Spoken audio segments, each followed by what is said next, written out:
Hey, good morning, ladies. Hey, QB. Hey, Steph. Hey, Henny. Steph, the reason it didn't come up for you is because I literally just made the stream a while ago. I didn't give it enough time to actually poop out a notification in the YouTube world. So anyway, good afternoon, Jenny and friends. I'm listening and diamond painting. Yes, it is 10:38 a.m. Same thing happened last night. YouTube hates me, says Steph. Mm.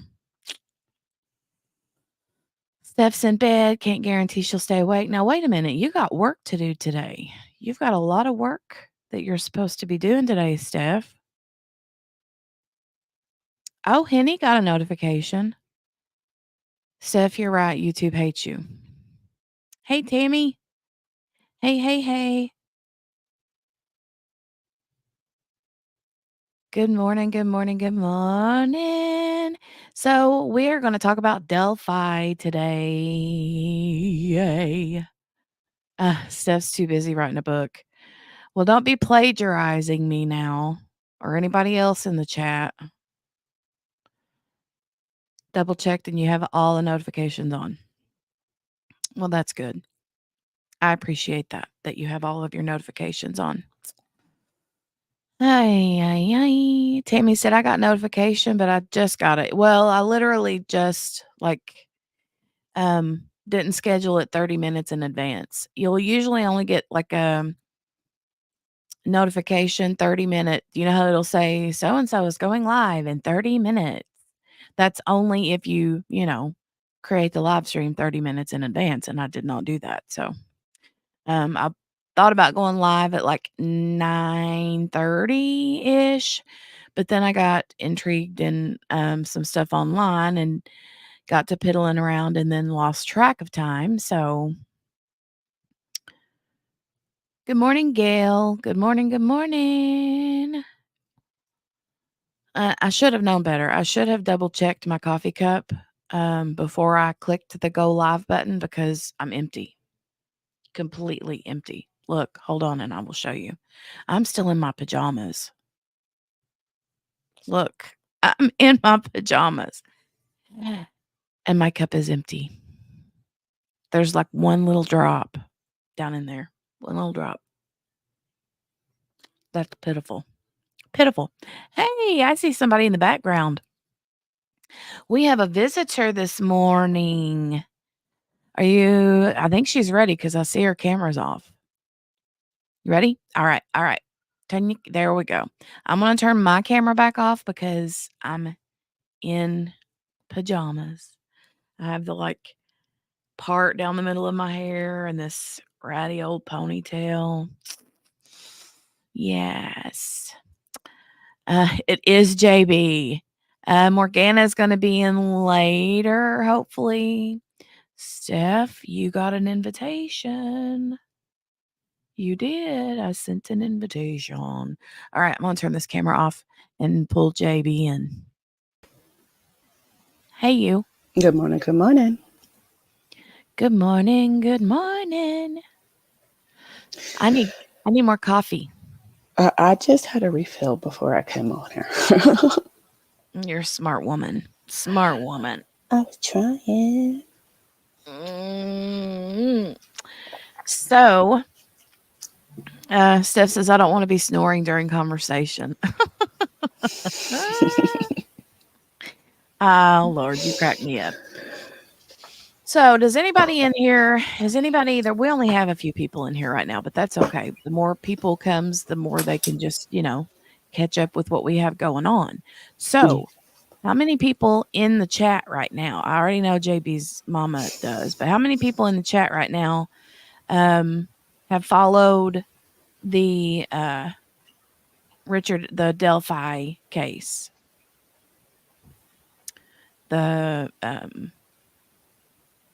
dude that supposedly, allegedly, potentially may have murdered the two young girls from Delphi, Indiana. Their names are wait, Tammy, because I'd be sounding like a lawnmower in Jenny's bedroom. But Libby and Abby are two young girls from Delphi, Indiana, that were found murdered in uh well, like way up north in Indiana. Delphi, I think, is like super way up north. But QB says raise his hand with voice text. QB is driving. Yes. I remember her mentioning that last night. She's like, I don't want to get on. I'm going to be driving. Yeah. Um hold on, let me scroll back. QB says she raises her hand. Henny says bits and pieces. Tammy gives a thumbs up. Um, Steph says, Jenny, do you want me to send barbecue? If barbecue wants to join, barbecue is welcome to join. Kel remembers. I didn't send her the link because I remembered she said she'd be driving, but then, oh, I see what you mean. I see what you mean. Mm. QB, I'll send you the link if you want to come up. Barbecue.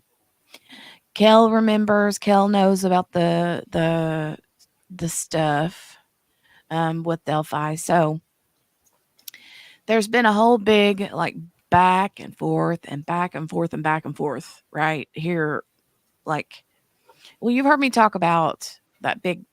Well, how many pages was that, JB? Do you remember that big old memorandum thing that came out a few months ago? That was like, hold on. I might be able to Thinking it pull was it up.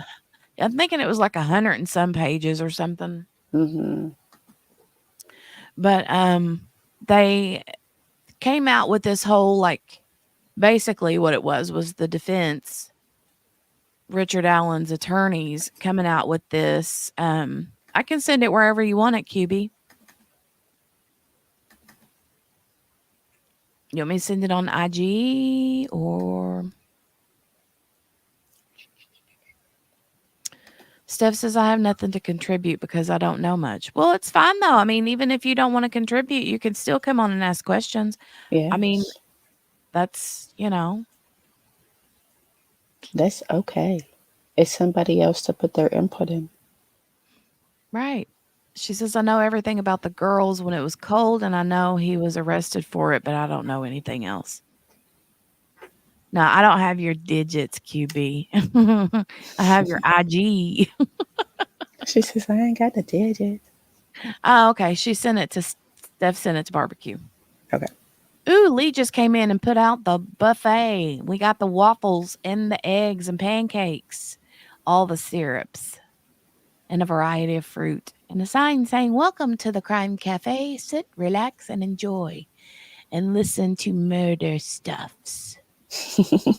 Murder stuff. So, Murder stuffs. Coffee. yes. So, okay, this the Richard Allen is the dude that has been um accused, right, of this. And hold on a second and I will let me see if I can if it will let me. Oh, oh my goodness, we have a Oh, barbecue. I hear a what? barbecue. I see a barbecue. Do we have a barbecue? We have a barbecue. Barbecue, I'm gonna add you, okay? Oh, wait a minute. Who in the world is the county clerk? Is that Steph? Hold on. Let's add barbecue first. Hi, barbecue. Hey y'all. She Hello. said, "Hey, y'all. How are Hey you?" y'all, can you hear me? I'm good. How are Yeah, you? doing good. Notice I said you don't have my digits yet. Oh, Yet, Yet. yet. I'm to be honest, I'm not a big digity person. I'm a more IG person. Steph I'm a texts text me. person. Yeah, I'm a text person. IG is fine. I just don't. I'm getting better about checking it, but I haven't really been on it. Y'all, I lost my vape, and I'm mad. Oh, Uh-oh. oh. That's no bueno. I'm gonna Hold throw you on. an We have extra one. I've got extras. we have a county clerk in the background. I think she's writing her autobiography as we speak. Hold on Is just a she gonna take second. literary license? Yeah. And I think that Miss Becky called it poetic license. Hold on a Poetic. second. Clark, county clerk, author. How are you today? And then the judge asks, "How are you today?" You little Miss Plagiarizer, you. Hi. Hi, how are Hi. I'm you? okay. I should get to work, but I'm so tired. I ran so many errands already this morning. Wow, look at you. And I ain't even made it out of my pajamas today. I barely had 2 cups of coffee thus far. But you look cute. I haven't Uh, had any. well, I bought Starbucks while I was out, and I haven't even had a sip of it. Yay! I found my vape. Sorry. yay. Cutie sounds Um, like me. Oh, I'm a baby. oh, I right. just bought it. It's a new one, and I was mad. I would have been too. All right. Anyways, Tammy says, Jenny, I sent you a message this morning about the Peterson case, another channel I watch. I actually love that channel. It's Annie Elise, 10 to Life. Hmm. I like her a lot. I haven't watched her in forever. I used to watch her, and she used to like actually wave a red flag, and it used to annoy the crap out of me, so I stopped watching.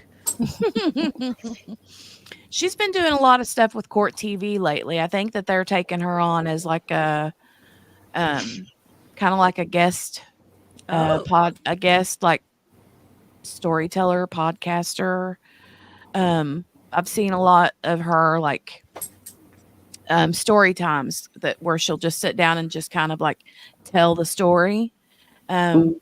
with her massive long beautiful fingernails. she, Maybe I need to watch her again. she looks like one of my nieces. Like she looks identical to one of my nieces. And I'm like, if you know how they say everybody has a doppelganger. Yep. Yeah. That's my niece, looks just like Annie Elise.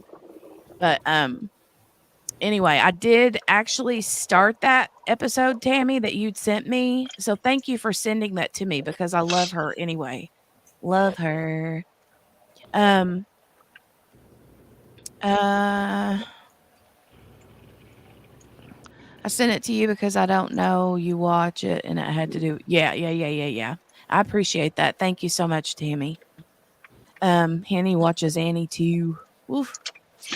So, let's see. Let's see. Ooh, I heard a turn signal. I'm sorry. I turned it off. I turned it No, no, off. no, no, no, no, no. I'm not saying. Don't I'm turn, not. don't This I'm not signal. saying car. anything. I'm Do not that. saying. I'm not No, saying anything. But I I'm at a prefer. traffic light, but I this prefer. car, I don't have my truck right now. It's in the shop, and I have a car, and this car, and the blinker is like obsessively, like annoyingly loud. So I wasn't complaining. I wasn't okay, complaining. I thought it was cute. I was like, "Oh, we have a driver in the chat in the group. I like you that." do. I'm surprised you can't hear the car. We call it the putt putt, and there's a reason for that. No, I don't hear And it. okay, good. You gotta follow the rules of the road, barbecue. Yes, Yes. Don't be ma'am. blaming Jenny if you get pulled over. I Yeah. was at a light on a side street, ma'am. I'm so jealous. She's on her way to meet I Elizabeth. love right. Zombie. I love Zombie so much. Yeah. We have this place that we meet. We live about an hour and a half from each other. And so we have a place halfway that we meet that has such good food, and they literally do have barbecue nachos. And I thought the same thing, that she was going to eat my face. But yeah, so I'm on my way to see her. Yay. Well, give her a big squeeze for me because here's the thing. If you give Elizabeth a squeeze, that She'll means fart. that I have personally hugged you because I have personally Yay! in person hugged and squeezed and slept in the same bed with Elizabeth. Well, in the No. same room, not the same bed as Elizabeth. Wow. Daggone it. Does That she could've fart been- a lot in bed? I should have thrown Edward out of the bed and just, you know, You had a threesome? no. Whoa. It was when Whoa. Abigail. It was This is right, going JB. south fast. JB's learning all kinds of things. It was when Abigail got married, and Elizabeth and Edward let me like bunk in with them overnight one night because I went down to Florida to the wedding, like, And it was a surprise. and it was a surprise, and it was like off the cuff. Like I was like that morning made the decision that I was going, hopped on an airplane, flew, and was like, Elizabeth, can I like bunk with you and Edward for one night? And she's like, absolutely. So that's what we did.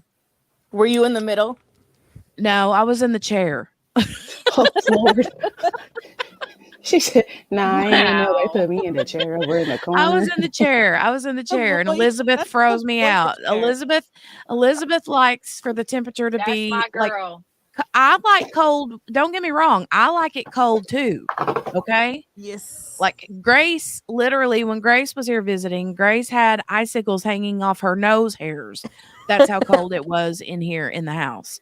And, but Elizabeth, you could hang meat for 200 years and it still be good. Okay. Same.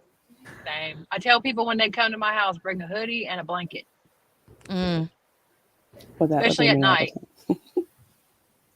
Well, I like to keep it like about 67, 68 degrees in the house all year. In the wintertime, I prefer it to be a little bit warmer, but I'm a cheapskate and won't turn the heat up.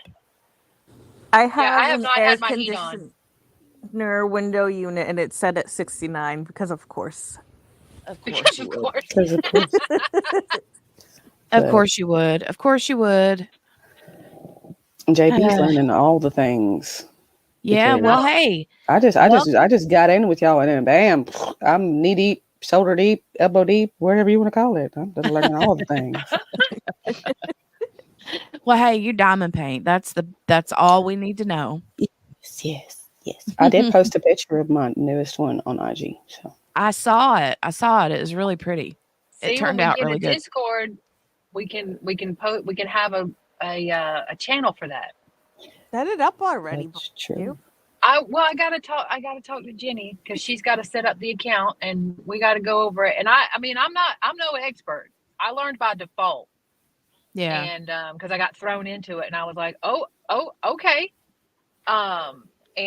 So we'll get it figured out. And if I talk over y'all, I don't mean to. I'm still kind of learning where the delays are, so I apologize. I don't mean to. Oh, that's all right. It's hard. The more people you have on a stream, the harder it is to not overtalk each other. But I think people eventually kind of like figure that part out, you know?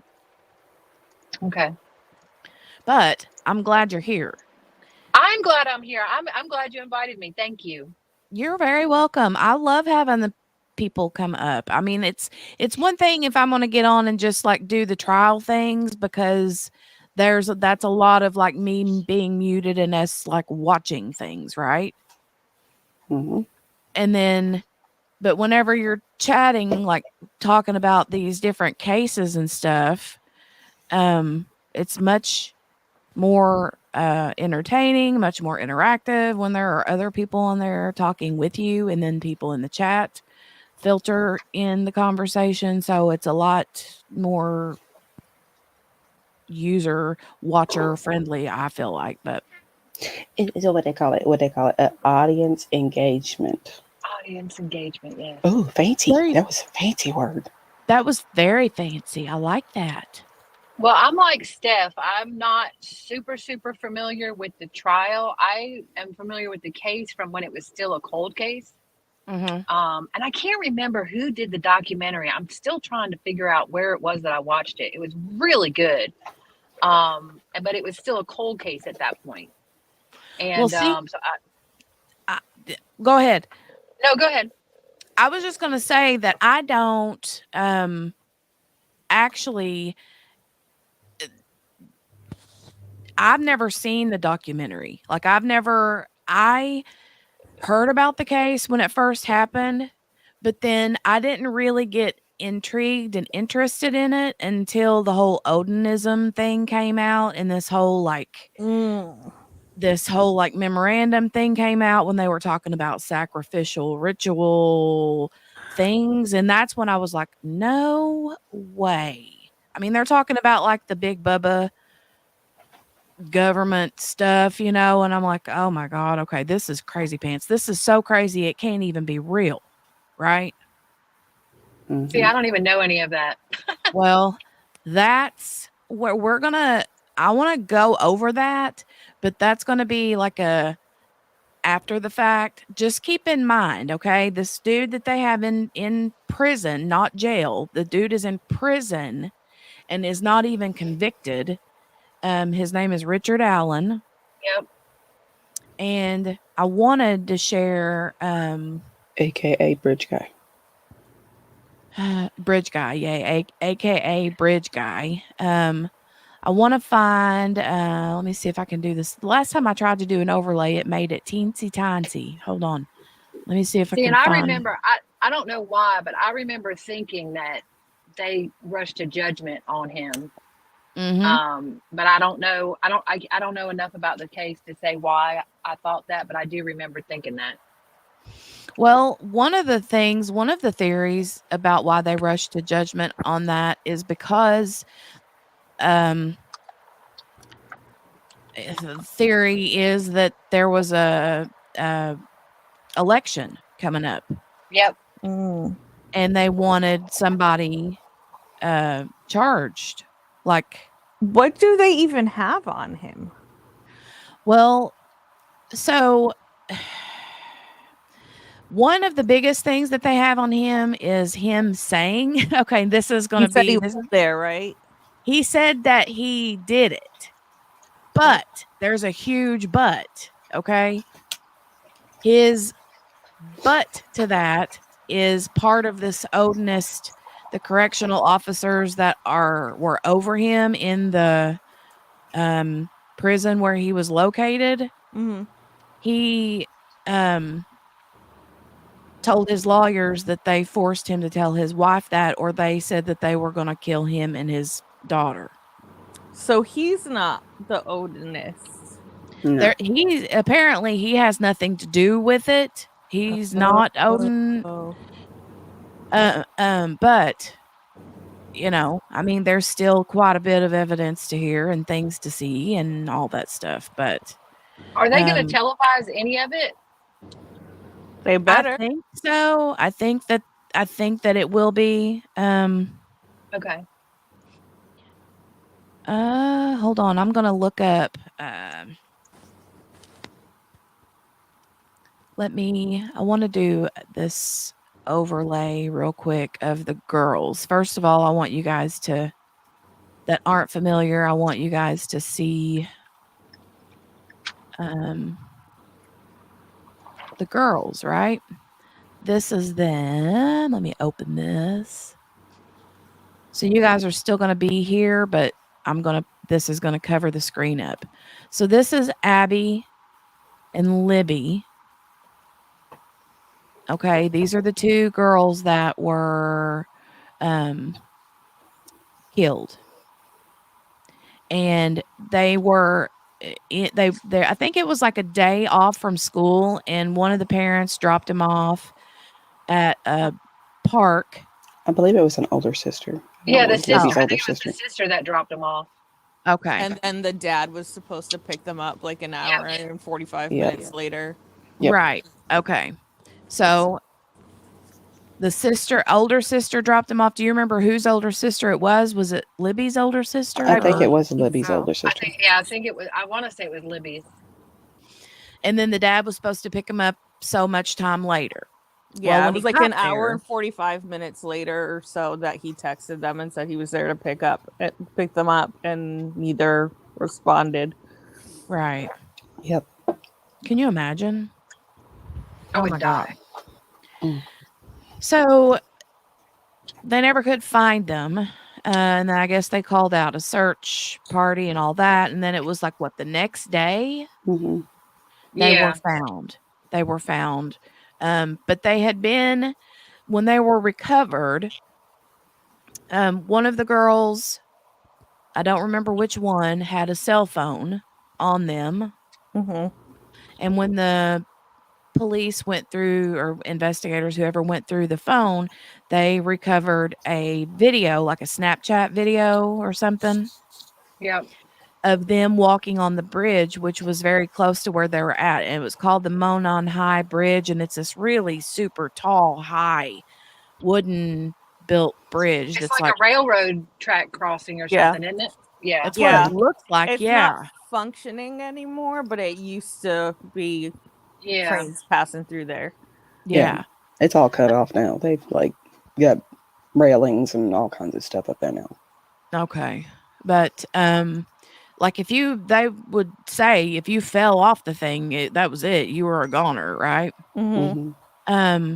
But people walk that bridge all the time, I guess. And it was a cool place for like seniors to take like senior photos, that kind of stuff, And people would go up there and take pictures all the time. So the girls were up there just milling around, taking pictures.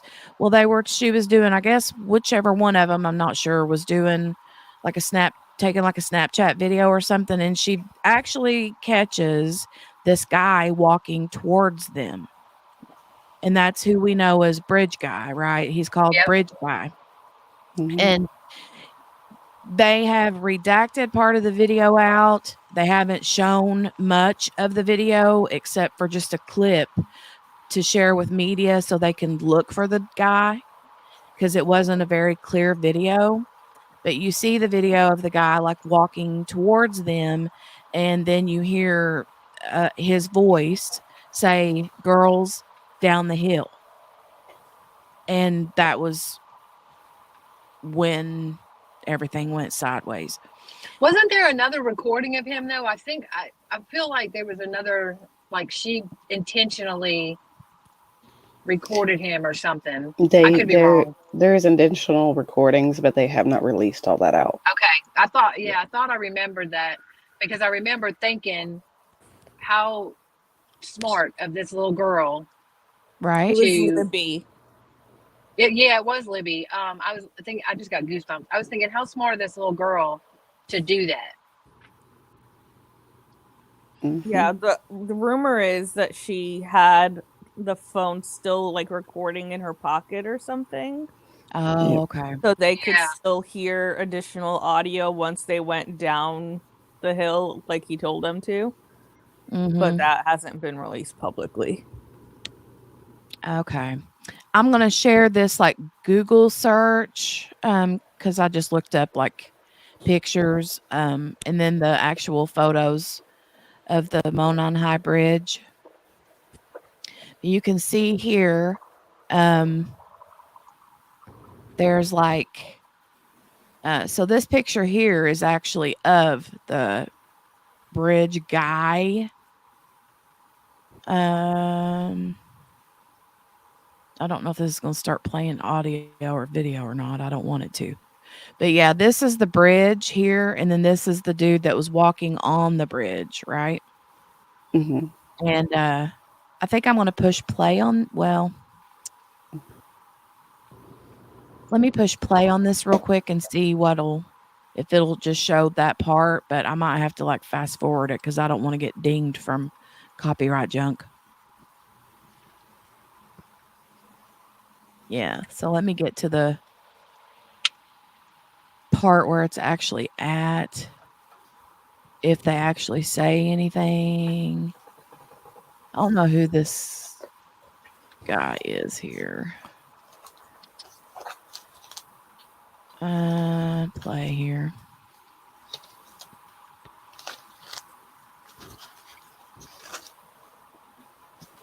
Might have to find a better video of this.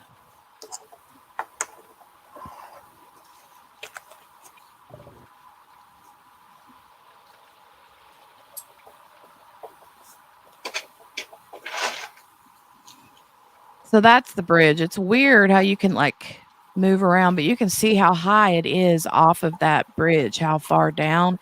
And they were actually found somewhere in these woods right around this bridge. But the video is of him walking the bridge. I don't know who that face is. We can't see anything, Jenny. You can't see nothing? The only thing we see is the Google search. Oh, I'm sorry. Shoot. Dang it. Here, let me share this tab. Okay. Thank you for the heads up. I can't see what you guys are seeing because I don't have a split screen. I can't see So- nothing because I'm driving. So don't try. That's Don't all try right. to look. Don't try to I'm look. not. Yeah, don't. That's what I said. Okay. I'm not looking. Okay, good. So this is the bridge that I was talking about. You can see it's like old railroad ties, right? And then you can see how high off or how big of a drop that is. I mean, that's pretty deep.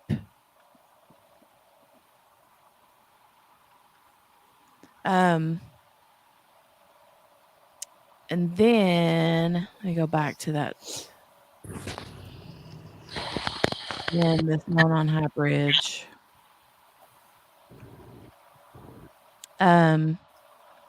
This is it right here. Can you guys see this picture?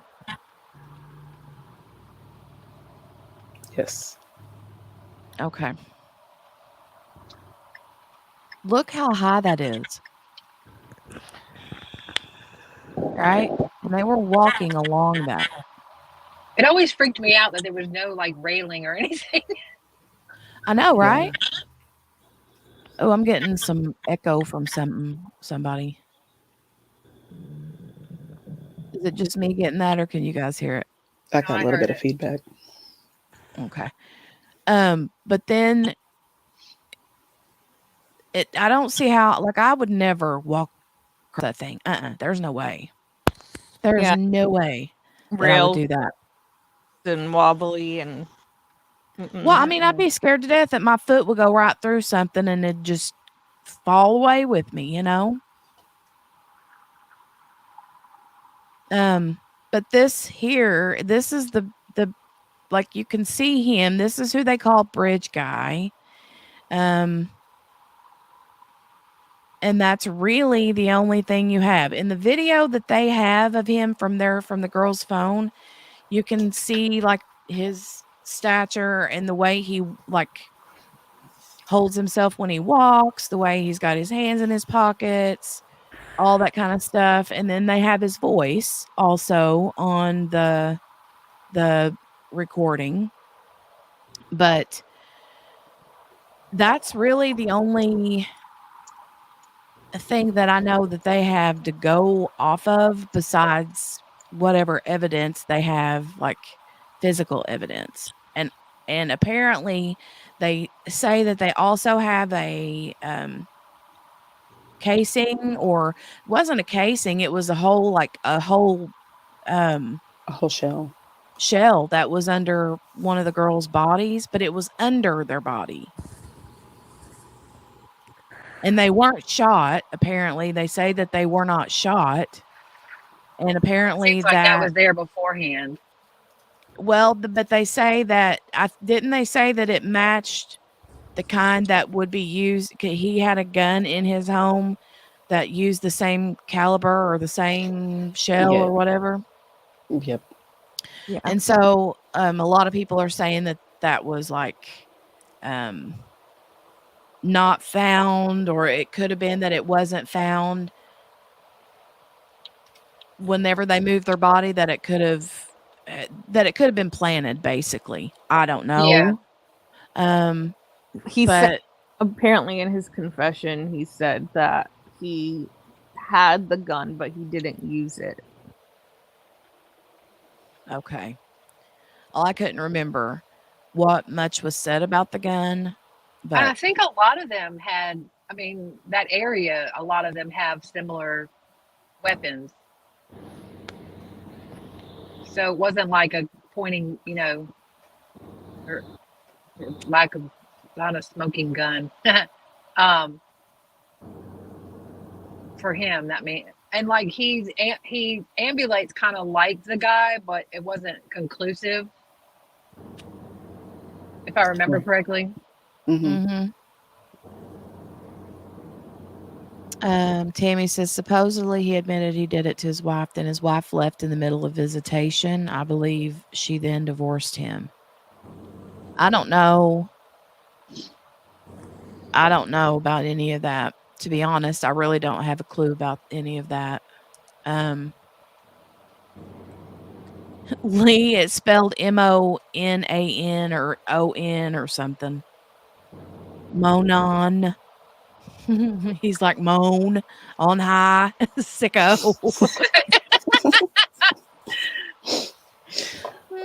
He said he's trying to keep from getting slapped over here. Yeah, I'm gonna pull the whole behave button on you.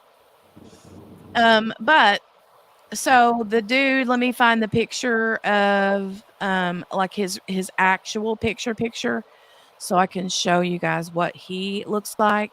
Richard Allen Delphi. And we'll see different pictures from what he looked like before he was arrested and afterwards, because this dude, I'm telling you, I don't believe is being treated like, This dude's been through the ringer.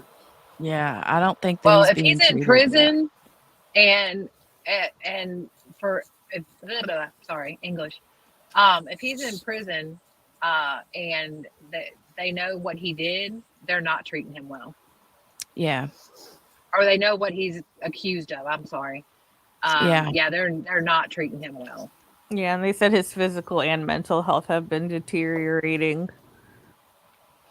So this here is the picture of him, like when he was arrested, I guess.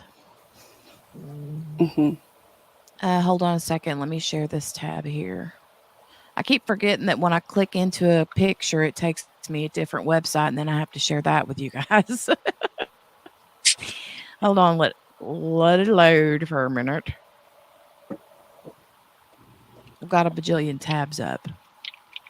I don't want to play the video. I just want to see the picture. Okay, there we go. So here's a picture of him when he was arrested for murder on Friday, October 28th. And that would have been, oh God, what year was that? It was 2017, 18? Yeah, I was thinking 17 or 17. 18, but I don't know. Yeah. 17. Okay. So that's Richard Allen. And then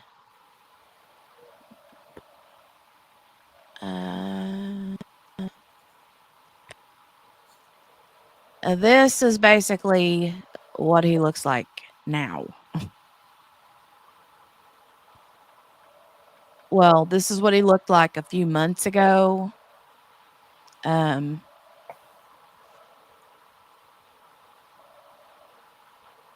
See that? Can you guys see that? Yeah. Yep. Look at that. They said that whenever they would go in to like talk to him, he would have like drool coming out of his mouth. And he wasn't like coherent a lot of the time. He wasn't eating. I mean, he looks not well, right?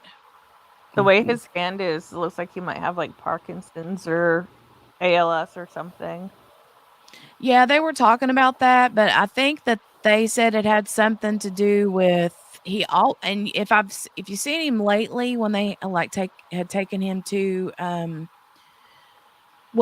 just transported him here and there in the last couple of months, his hand is still kind of like up at his chest, but I don't know if it's the way that they've got his arms like shackled or whatever, but something don't look right with his hand. You're right. Something looks really kind of off there. And I don't know if that's food on his chest or slobber or just dirt or who knows what that is. But that's who is in prison, not in jail, in prison. So is the guard or whatever that supposedly coerced him, is he still around him? No. He's not Okay. even in the same facility right now. He's in Okay. a different facility now, but he's still in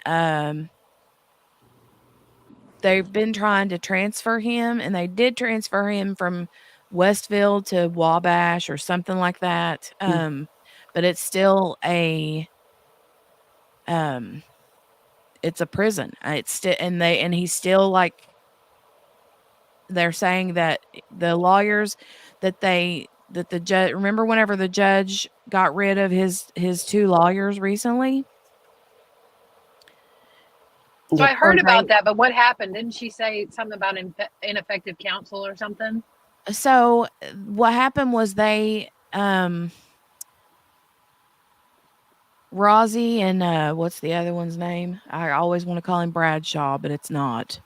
Baldwin. Baldwin. So Baldwin and Rozzy were his 2 lawyers, and they apparently there was a leak of information from their Crime, evidence. crime scene photos, wasn't it? Yep. It was crime scene photos, and I think some other things. I'm not sure exactly what, but there was somebody that Baldwin knew that I guess had previously worked for him or with him at some point or another, came in to visit him, and while waiting in a conference room or something, they said, "Oh," he's like, "Oh, I'm gonna take some pictures of these. It's laying here on his desk," because the dude had them out on his desk, right in his office, Mm-hmm. and then that dude that took the pictures of the evidence photos, crime scene photos, gave them to somebody else, and then that somebody else ended up passing them on to like YouTubers and people, and then turned around and killed himself. Oof. Yep. Yeah. Turned around and killed himself because of that. And then the judge called him into her chambers and was like, "You're either going to have to hold on. I got alarms going off because I got to get kid all off the bus here in a few minutes." But the judge calls him into the chambers, and she's like, "We found out that this happened, and you're either going to have to resign, like take yourself off the case before we go out here for this hearing that's getting ready to happen in like 2.3 seconds in front of God and everybody. Or if you don't withdraw from the case, then I will disbar, like not disbar, but like withdraw you out in front of God and everybody myself." And one of them did withdraw, and the other one said that he would give his written withdrawal in a couple of days or whatever. Well, she gave him 2 new lawyers. These 2 new lawyers have stated everything that was claimed about this Odin stuff was legit, about his abuse in the prison being legit. And he says he wants his 2 previous lawyers, his original lawyers, back. And that's what they ended up having that big hearing in front of the Indiana Supreme Court the other day. And so he got his original lawyers back. They also want the judge off the trial, but they didn't do that. She's still on there. Well, ever since the 2 original lawyers have been put back onto the case, the state keeps like sending motion after motion after motion after motion for this, that, the other, and they're having to fight back with more arguments, and that's what all these document dumps have been the last day and a half. So the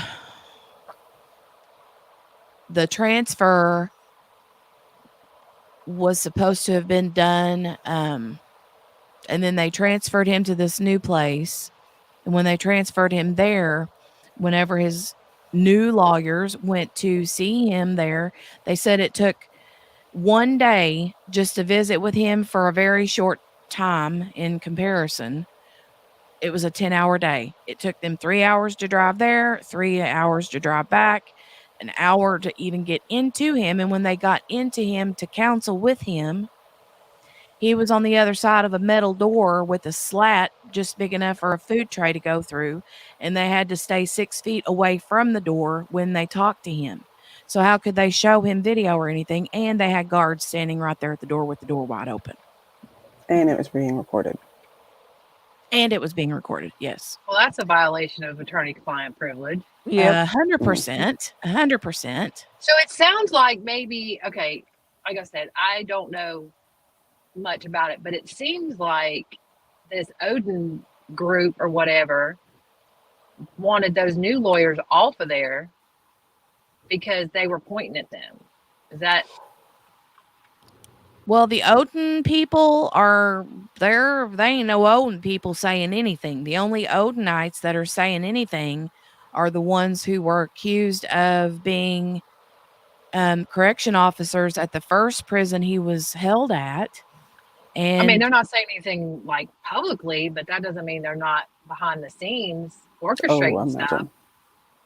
Oh, well, probably. But now the ones that were the correctional officers were saying publicly. They had patches on their uniforms at work as correctional officers in that prison. Wow. Mm-hmm. It says, "In Odin we trust." They got tattoos and everything about their Odinist religion. And they talk about, I mean, they got Facebook pages showing their little altars and stuff. It's crazy pants. What's crazy, when you told me about the Odinism thing, I started looking into it, and the day that the girls were found is it's an Odinism Norse religion. Yeah. Like celebration. Oh, yeah, because you were talking to me Shut about she was saying, Steph was looking it up. She's like, did you see this Odin stuff has something to do with like Valentine's Day? They have to take a virgin or something weird. It's called Valisblot, and it's pretty much like one of the gods avenged the death of his brother.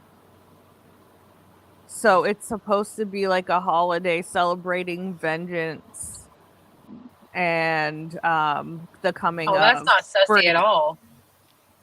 And the coming of spring, where they kill the dark to bring the light. As if that don't sound kooky. Wow. I don't know. It's just, and see, this is the thing. This is just whatever we've talked about today is a drop in the bucket compared to the crap that was shown in that 100 and some page memorandum. They were talking about how the girls, because they did give like information on how the girls' bodies were found and that how they were staged in some sort of rune fashion. Yep, they're posed. There was like RUNE. Yeah. Yeah. It was symbolic of a ritual. Yeah. The way there were like sticks that were apparently laid on top of them in certain ways. There was some sort of something marked on the tree in blood or something. I don't know. And another crazy thing about it is that and I don't know how much truth there is into this, but this has been speculation and a lot of people talking about this. Is there some one of the girls, I think it was Abby. I could be wrong. I keep getting them confused. But one of the girls had a boyfriend, and the boyfriend's dad is an Odinist. Mm. And I'm sorry, what? Yeah. Mm-hmm. Mm. So one of the girls, either Libby or Abby, one had a boyfriend, and the boyfriend's dad is an Odinist.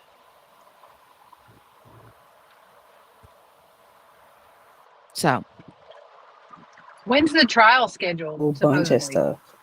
October. Oh, okay. I got The some thing homework to that do. sucks though is that with the original attorneys that he had that he just got back, he was asking for a speedy trial. He wanted it to be this month. Right, he did. Hmm. And it would have been had it not been for them rascally, pesky, blah blah blah. I'm getting all Scooby Doo-ish there for a minute, you know. But yeah, there's so much. And then I want to get into that and get a little bit deeper into that stuff. But before we do, I want to talk more about these and let me preface this kind of the whole thing with like Scott Peterson. I don't know if Richard Allen is guilty or innocent of killing these two girls. I have no idea. But I feel like if anybody is not getting a fair leg, it's this guy. I feel like he's, being severely mistreated, and a lot of people feel like the judge that's over the case is like crazy pants biased for the state, and that's why they want her off the case. And see, they were supposed to have, whenever these new lawyers came on the scene, when she like put these new lawyers on after the other two were basically made to quit. They were going to be given a Frank's motion hearing, and they had I think the judge was like going to schedule a hearing date for the Frank's motion, and the Frank's motion is like one of those pretty much kind of like, how do I explain it? It has to do with like if there's new like new evidence, mistreatment, that kind of thing. They go through and try to, look at all that stuff.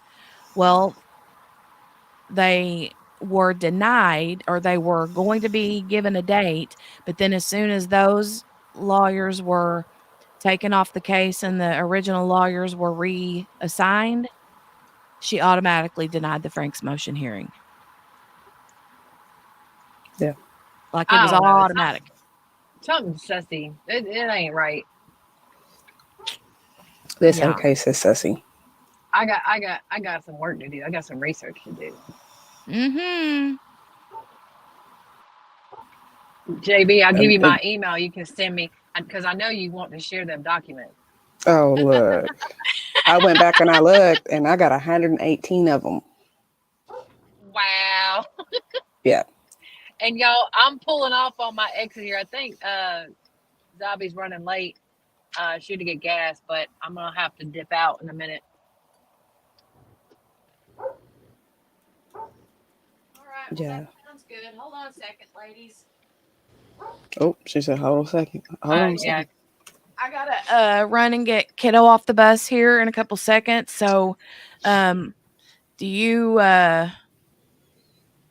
two want to man the chat for me for a minute? We got sis. We got sis. Good morning, Lee. JB's anxiety is gonna go up. No, I got somebody to talk to. I'm okay with that. She's not the adultest adult in the room. I can't adult. What you talking about? That's against my religion. It's against my religion to adult. Against your religion? Really? Yes. You an Odinist too? No. I was just going to say, are you an Odinist? Look, I can't be too serious, man. Life, man. I got to joke about some things. Well, Morgana says definitely crazy pants for sure, right? Next. Tammy, I agree. Tammy said that it amazes her how long trials can take. Our system is so slow. Yep, I yep. agree. I agree. And the bid did not help with that. It just No, delayed even more. Mm-hmm. it did. You're right.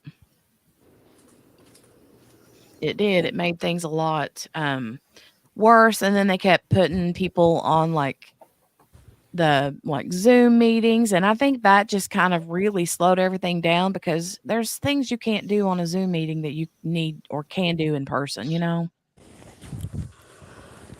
And oh, they said they're on their way now, so I'll be back in just a second. Okay. Okie dokie. Okay. Y'all are in charge. Oh, Lord. I'm just Googling. That's You not a good Googling? thing. Look, that's what my brain is sitting here telling me to do. Terry, look this up, look this up, look this up. Yeah, I like gotta figure out. Where it would have been on. Let's see. It would have been on one of the true crime, like, like the first. It wasn't the first 48. I know that. I'm Mm-hmm. trying to figure out where I saw that documentary. Um, Not me trying to Google on the StreamYard thing. Hold on. Oh, don't do that. I Yeah, know that won't there's work. one.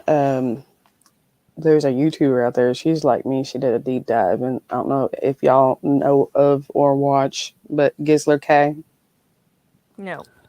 Oh, she's awesome. She What's her does. name? Her real name is Gisler K.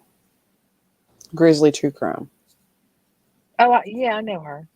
Yeah, she does the massive deep dives. All right, so it looks like on Amazon there is a it only got 2 stars though. What's the malfunction? Let's see. On Discovery, it looks like there's a series, but On that wasn't Discovery. it. Yeah, this was. It's called Down the Hill. Um, oh, it was on Chasing Evil. Okay. That has to be it. Is that it? Was that it? Hold on a second. I'm trying to lie. That's on Roku. Let's see. Chasing Evil. I go through these phases where I watch like true crime series, like it'll be Dateline and then it'll be First Mm-hmm. 48 and then it'll be and I'll just binge it. Yep. And it came on one of those. That's why I can't remember if it was Dateline. I'll have to look. No, I'm not driving. I'm just waiting on Zubby. Where's she at? So I'm never late. Like I'm never late, but every time I meet her, I'm late. And so this time I'm here and she texted me. She's like, so I'm gonna be late. I'm like, all right. Maybe Chasing Evil. What? She says that, but then she speeds. Oh. Well, yeah, I mean, but you're still not late.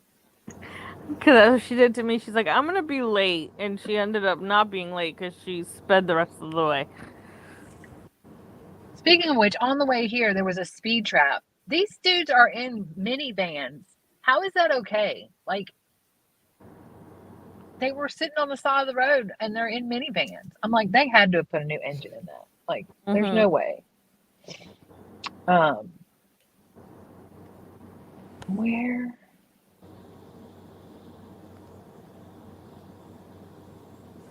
Oh, I wonder if that. I don't think that. Yeah, I'm would seeing a Chasing Evil and Down the Hill. Then there's American Murder, The Family Next Door, but I don't think that's the same. Because I know I watched that, but it doesn't make sense that it would be on there. Then we have Delphi Murders, the Lost documentary. Oh, yeah, I see that one.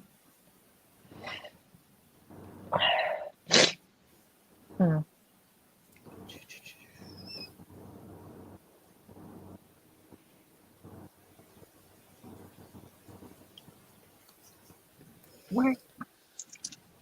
Let's see.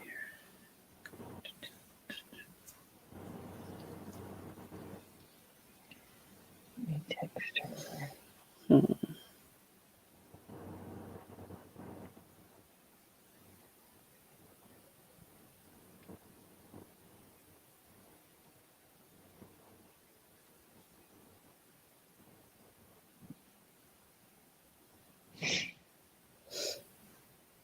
All right, y'all be quiet. Y'all are being quiet. Let me go. Where's the chat? I'm looking. I'm It's my job. I'm supposed to look. I know you are. Yeah, those are the 3 ones that I see. It's the Lost Documentary, Yeah. Chasing Evil, and Down the Hill. I feel like the Chasing Evil one sounds familiar because I don't think the documentary is called that. I think like that's the series. For some reason, I feel like that's the series. Mm-hmm. But I could be wrong because Chasing Evil. That one's on Tubi. You can watch that one on Tubi for free. Mm-hmm. The Chasing Evil one. Right. And then one of them I think is on Hulu. I wonder if I just saw it on the YouTube. Might be able to. I mean, I wondered if I saw like something on Court TV or something on the YouTube, and that's where. Now, I don't remember where I saw it. Court TV has done a lot with Delphi. Yeah. I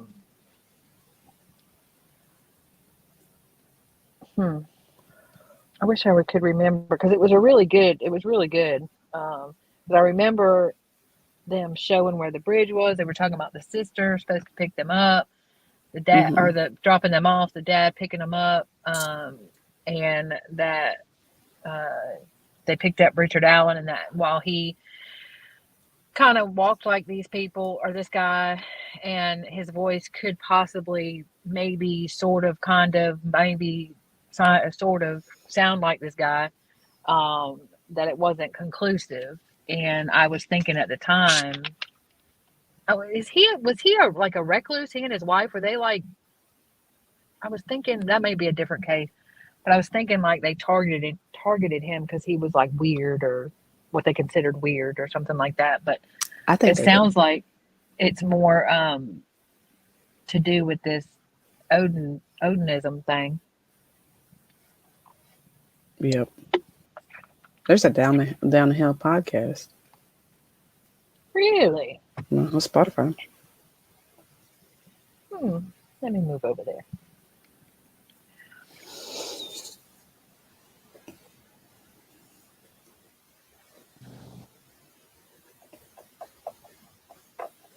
Leave it to JB. She's gonna find you where all of it's at.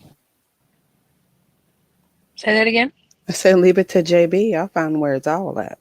I know. Look, JB, I feel like we're kindred spirits because they call me the FBI. They're like, y'all want to know something? Ask QB. Look, my longest running nickname on my significant on my husband's side is Google, and that's like I'm 9 years running on that side. So Yeah, they call me Recon. Okay. See, yep. Yep. All right. So I cannot search on Spotify or it cuts y'all off. So Yeah, that will because you're on your phone, huh? yeah, I'm on my Yeah. phone. All right. Well, we'll have to let me text myself. Tammy, I'll let her know about that whenever she gets back in. I'm sure she'll see it on chat.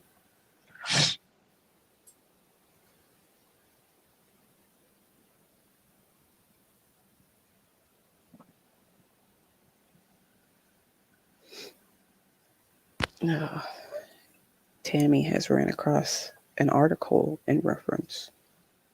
She said it was a big one. A big article with a video.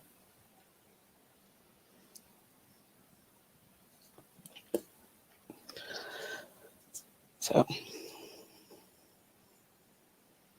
All right. and see, I like when I text myself something and then I go, "Who texted me?" Yeah. Every time.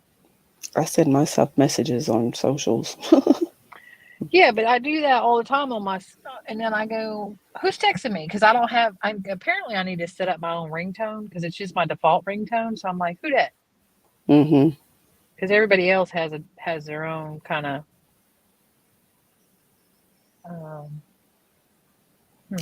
They have their own little special jingle.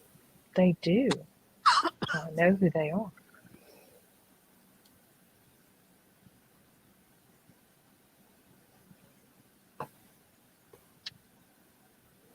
Lee, are you trying to be sarcastic? Only a 10-minute delay. A few moments later, SpongeBob. SpongeBob.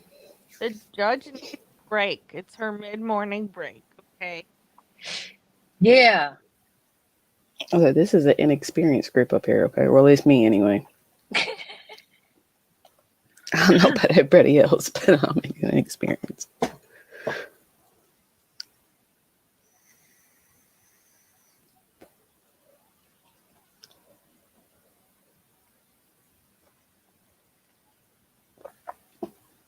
Oh, see, Lee, Morgana's going to get you.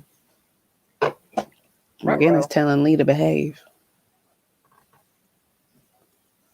Wait a minute. If Morgana's in chat, why is she not up here? That's what I'm trying to figure out. I will go.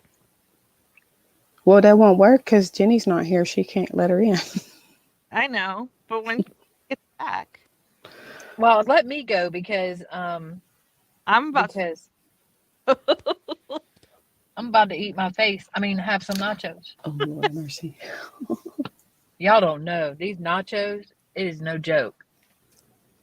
It is no joke. It's smoked like brisket on a nacho. Psh, that's like my two favorite things in life.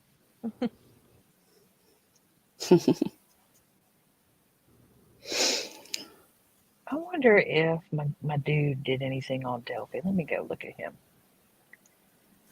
I sent it to Jenny the other day. Y'all got to check out Collier Landry. He witnessed his dad kill his mom. Didn't witness, like, see it, but heard it. And at the age of 12, testified against his daddy and put him in jail. Oh. And is that an old case? It's a very old case, yes. Okay. And so the big thing on that was back in the day, they just threw the kid up on the stand. They didn't protect. I mean, he had the judge on his podcast a while back, and the judge was very protective of him, but it was different than it is now. Like they just put him up there. And so he decided he went down a rabbit hole and drugs and alcohol and all that stuff, and he decided he was going to take this tragedy and make it into something else and help people. There she is. And help people get through their own stuff. And so he's got a true crime channel on YouTube, and it's really good. It's really good. Y'all should check it out. Anyway, I'm gonna hop off, y'all. Okie doke. Tell Jenny when she gets back. I'll be back on when we get done. Okay. Elizabeth. And I will hug her. Okay. For y'all. And take pictures. I will take pictures. I promise. We took pictures last time. I'll see if we can get a good picture. Okay. All right. I'll talk to you later. Bye. Enjoy. Bye, y'all. Bye. Wait. I act like I know how to hang up. Hold up. You gotta hit that leave. There you go. She did it. So, Steph. Yes. How much do you know about Delphi? I don't know that much. I know, like, everything before they arrested Richard Allen. I know that they were looking at that Klein guy and his. And then I knew Richard Allen was arrested.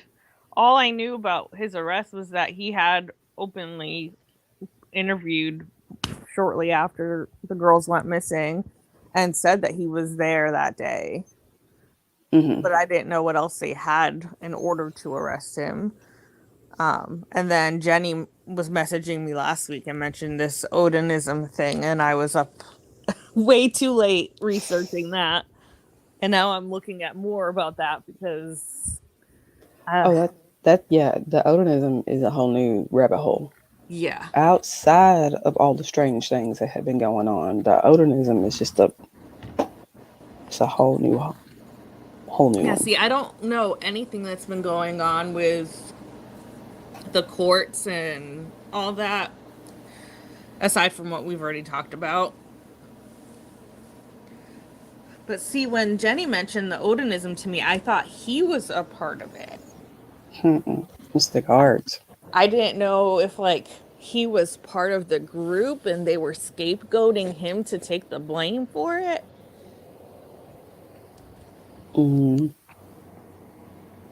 No, it's the guards. That's part of the mistreatment. Which is crazy because, like, depending on how much of a stronghold this has, because I was looking and there's a lot of Scandinavian people in Indiana. Like, that's one of the more prevalent areas where Scandinavians relocated to in the US. Mm-hmm. So, who knows how far it goes if government has, if there's Odinist stronghold within the government that's working. Well, see, and that's another thing too, is the Odinism religion is very rampant throughout the entire prison system, from my understanding. It's not even just in Indiana. We're talking throughout. Jeez. And that's from what I've gathered on looking up some stuff and reading and listening and all this. And looking at stuff, it seems like there's like a sect of it that's very open about it. Mm-hmm. But, you know, there's always extremists. Yes. So the fact that the date of when this happened having significance in the Norse mythology. Mm-hmm. There is not enough coffee in the world for this afternoon. Uh-oh. It's not even noon. It's not even afternoon. My children are fighting. Grumpy? As soon as the one gets in the door, it's a whole thing. So I had to get another cup of coffee. And I see QC left. Did she make her destination? Yeah. Yes. She saw Elizabeth, so she left. Yeah. Oh, yay. What did I miss while I was gone? Tammy has sent you an article. Oh, okay. On IG regarding, she said it's a big article with a video. Ooh. Mm-hmm.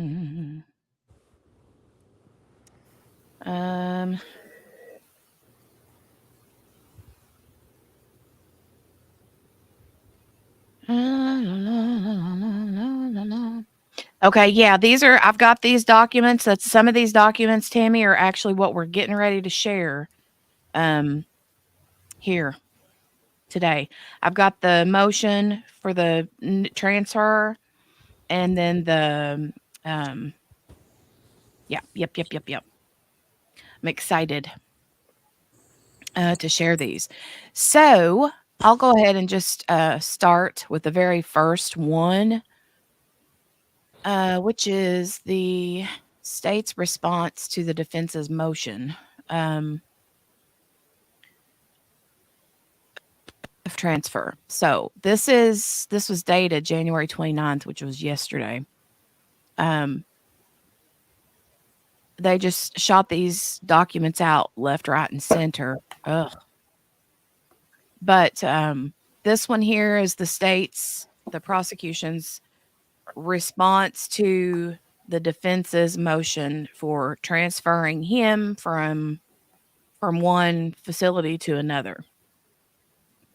And the prosecuting attorney, Nicholas C. McClelland, however you say his name, informs the court that the state has no preference of where the defendant is held pre-trial, but the state believes it's in the best interest of the case as an officer of the court to inform the court of the exaggerations and inaccuracies outlined in the defense's third motion to transfer. So all of those things that we had shared in the last transfer motion, where we were talking about things, I think in that last, we did a video on that motion to transfer. How long has it been? A week or two ago? I think it was like last week.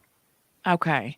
So this is their response to that, the state's response. And they're saying that their motion to inform the court of the was exaggerated and inaccurate. And it says the state would ask the court to consider the following. And then it just gives you some of these, normal things about when the charges were filed, that kind of thing. 2 counts of murder. County of Carroll Sheriff's Department requested the defendant be transferred to the Indiana Department of Corrections for safekeeping and said that the request was granted. That the defendant was transferred to Westville Correctional Facility on November the 3rd. So Westville Correctional Facility is a prison. It's not like the county jail, right? Right. And then the defense filed an emergency motion to modify the safekeeping order on April the 5th of 2023, which was denied. And then number 5 says that the defense then filed a motion to reconsider and request for due process hearing on May 3rd. 6 says that a hearing was held after which the court denied the defense's motion to modify the safekeeping order, stating that the allegations advanced by the defense were not supported by evidence presented. The court added that the defendant was being treated more favorably than other inmates housed at the Westville Correctional Facility. So if it was more favorably, we saw what the picture of him looked like, right? Yes. So if that's more favorably, I'd like to know what the other inmates looked like. But anyway, or maybe I wouldn't want to see. The court made a finding that it's reasonable and necessary to house the defendant at Westville Correctional Facility to ensure the defendant's safety to prevent serious bodily injury to himself.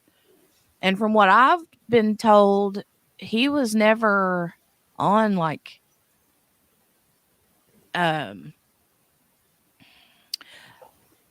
I don't know, if you want to call it a suicide watch. I think that they usually do put him in there when they first get there, right? Do they Yes. usually do that for new inmates when they first come in? Yeah, I believe it's like a processing. They're in said processing. The processing for the facility. They're seeing how they would do on their own or how they would mingle with others, and yeah, that's kind of what I was wondering. Hey, Amelia Pug Mom. Hey, good to see you. I didn't see you popping in. Lisa's okay. I think I'm going to head out. I'm not great company this morning. Oh, why not? Why don't you think you're good company?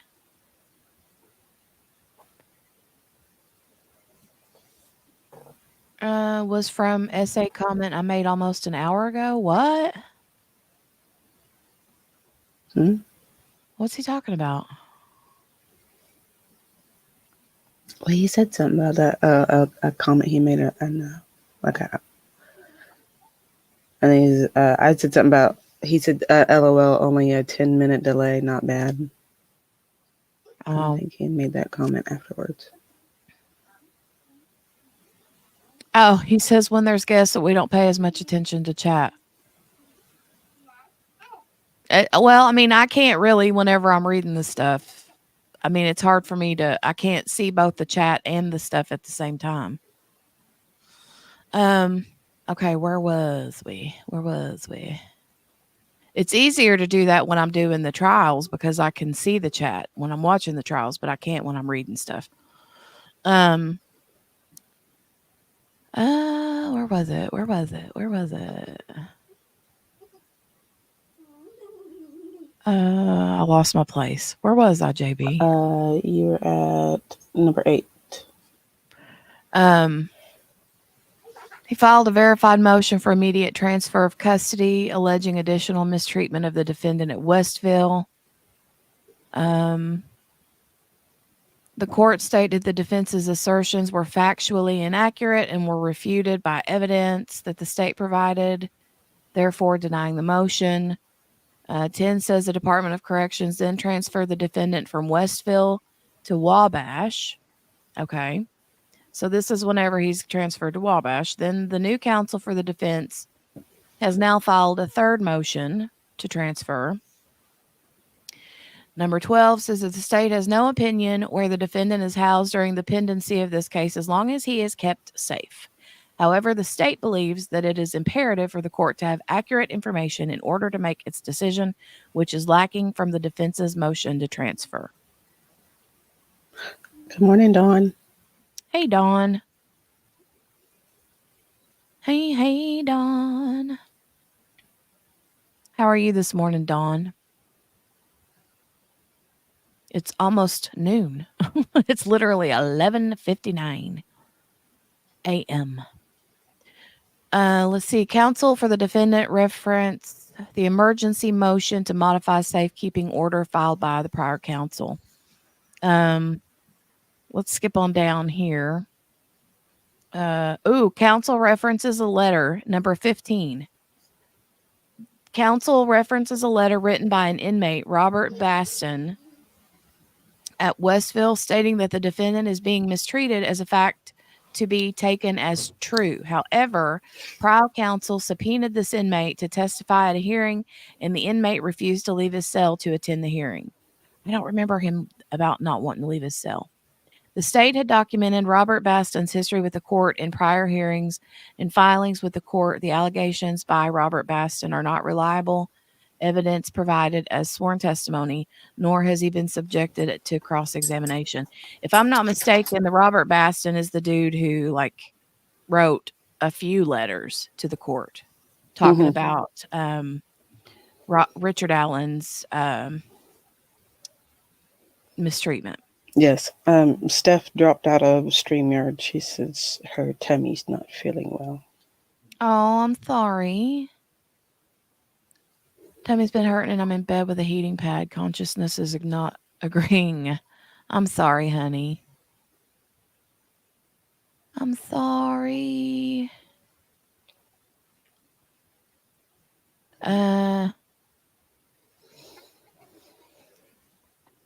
Okay, I'm just checking in. Okay. All right. Okay, so number 17 says, again, this issue has already been addressed in a previous motion and was found to not have merit, and the motion was denied.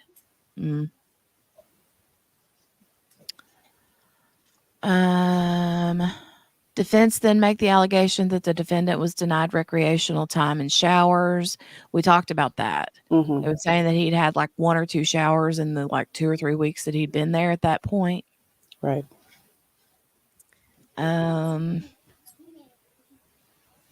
That the defendant had never been denied recreational time or showers at Westville. Number 20 says when the defendant was moved from Westville to Wabash, he made statements about committing suicide. As a precaution, he was examined by mental health professionals, and they determined that he should not be given recreational time until they can be sure that he would not hurt himself. Once he was off suicide watch, his recreational time resumed. Counsel next complained that the check-in process at Wabash is too burdensome and time-consuming. Because remember, they said that it took them once they got there, it took an hour. Yeah, just to get the security. Just to get through. And then 22 says that the state was able to review video footage from counsel's visit with the defendant at Wabash. Counsel for the defendant arrived at 12:35 p.m. at the facility, were processed to visit with their client by 12:58 p.m.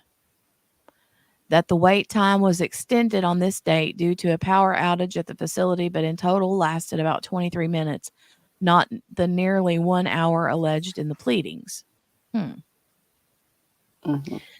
23 says that the facility typically does not allow face-to-face visits, but did accommodate counsel and set up the defendant in a special room seated behind a door that was see-through that had the slot where documents, papers, or whatever could be passed back and forth. See the photographs attached. And I did see those already, and I'll show them to you here in a second. 24 says that a surveillance camera was present in the room that records movement only and no audio. I don't know about Jenny, that. I'll be right back. I got to go check on something real fast. Okay, Annie, go right ahead. It says the only thing that was recorded from the visit is when counsel entered the room and when they left the room. That to the state's knowledge, any jail that attorneys visit to meet with their client is video recorded or monitored in some fashion. That is for the protection of the attorney and the defendant. Number 25 says that neither attorney brought a computer with them to provide the defendant with review of video or audio discovery, even after DOC made accommodations for them to do so.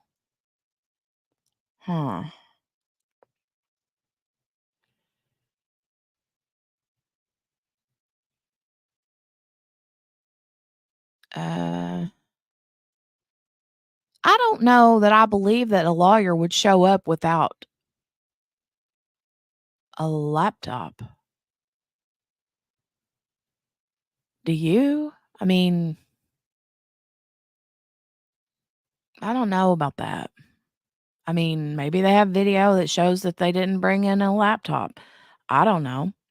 26 says that the defense were told by legal counsel, oop, can't see what I'm doing here. Hold on. Go away. I'm going to have to scroll back down here until I can figure out why that's doing that. That defense were told by legal counsel for the DOC that if they needed anything additional to meet with their client, to just ask and accommodations would be made. 27 says that each request that counsel for the defendant have made of Wabash has been granted. 28 says all this is to say that the allegations that the defense outline are exaggerated and misleading. They're able to meet with the defendant, show him discovery in whatever format, and meet with him in an effective way. This seems to be more of a motion about convenience for them instead of zealous representation of the defendant. So, okay, I've got to come back into the chat and just say this. First of all, I don't understand. Oh gosh, Steph, tell me how you still get cramps without a uterus. I don't know. What do they call that whenever what do they call that? Not that it's anything comparable, but whenever you lose like a limb, they call it some kind of pain, like if that limb is still there. You know what I'm saying? Like I forget what they call that.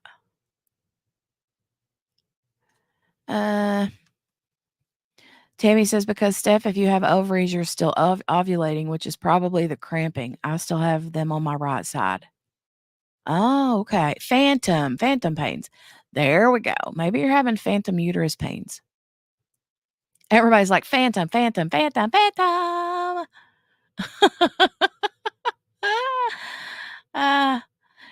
says, if you still have your ovaries, you will still get cramps. Even if you don't have a uterus? I know, right, Mickey? Look at all you smart peeps. Hey, Mickey Joe. Hi. I'm glad you're doing good, Dawn. Glad you're doing good. La la la la la la la la la la. Hold on, I'm just checking.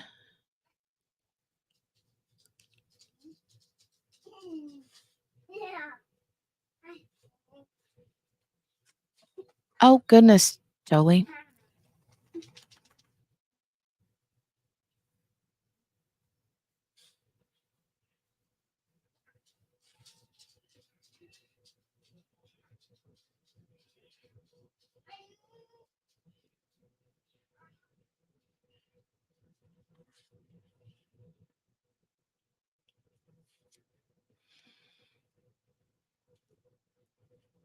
Okay, let me go back. Sorry, I was just getting caught up.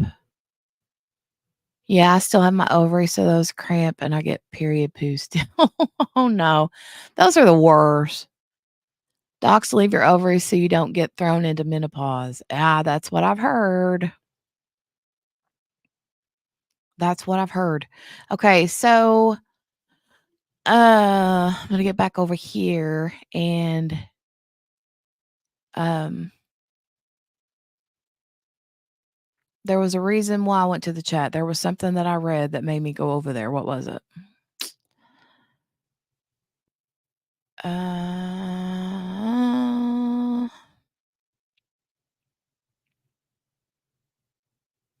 about to be more of emotion about convenience for them instead of zealous representation.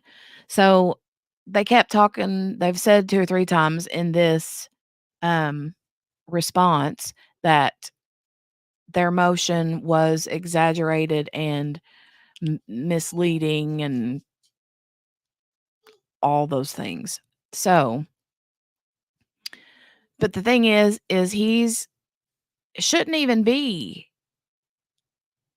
I mean, he's not even been convicted of this, right? They haven't even had his trial, and he's been in a prison, like a hardcore prison. Um, and so I understand that prisons may not be set up for counsel to come in and because, usually people that are in prison are there because they've been found guilty of whatever they were accused of, correct? This dude is supposed to be innocent until proven guilty. And yet here he sits in this prison being, treated as a prisoner versus somebody that's waiting to go on trial. I'm back. Hey. Sorry, I had to take care of dogs and daddy and all that goodness. No worries. I know how that goes. Hold on, I'm going to drink my coffee here. Got to get a drink of my coffee. We were just talking about, I got down to like number 28, and how their prosecution is saying that the defense is pretty much just being like, too dramatic in what they need to meet with their client, and that they can figure out whatever it is they need and like facilitate that for them. I'm like, okay. If you're gonna put him on the other side of a metal door, and then make your lawyers stay 6 feet away from you on the other side of a metal door, I don't get that. Kayleen, good morning, Kayleen. Mickey Joe. Sorry. But I mean, how often do you hear of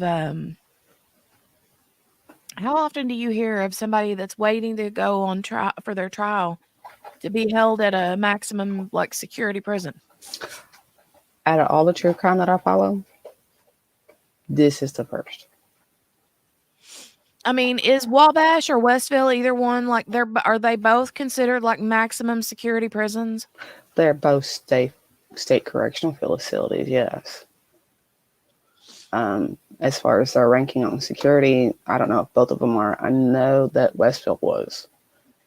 But I've never heard of somebody who's not even been sentenced yet go to a state facility. Yeah. Unless they're like, a correctional facility. No. This I've never heard of anything like this. Yeah. Kayleen says, Docs, we were talking about ovaries and cramps a while ago. Because Steph is crampy. Kayleen says, Docs, leave your ovaries so you don't get thrown into menopause right after your hysterectomy. And yes, you will still get cramps, and sometimes they're not pleasant. Tammy says, Jenny, that's what the article said. Also, his lawyers came without computer. It then mentioned Alan has an iPad he can communicate with his lawyers. So here there's number 29. Let me see. State pulled records from Wabash, spoke to legal counsel for the Department of Corrections, and reviewed the video surveillance from Wabash. And the allegations put forward by the defense are inaccurate.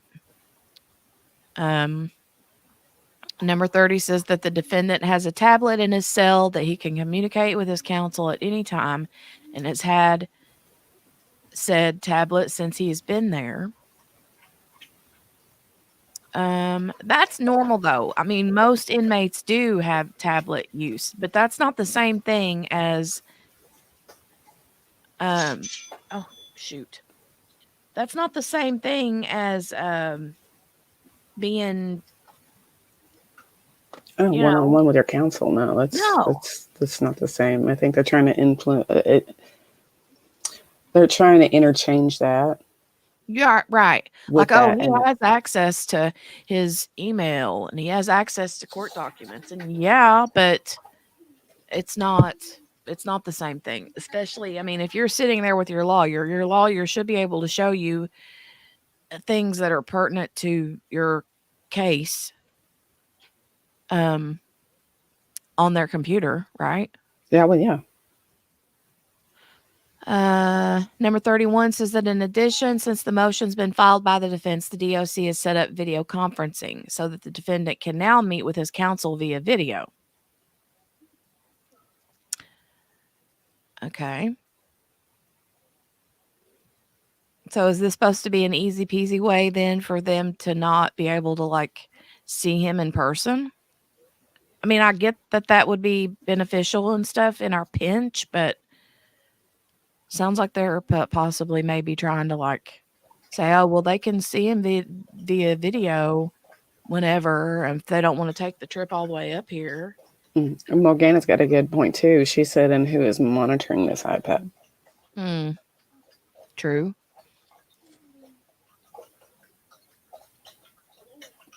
Yeah.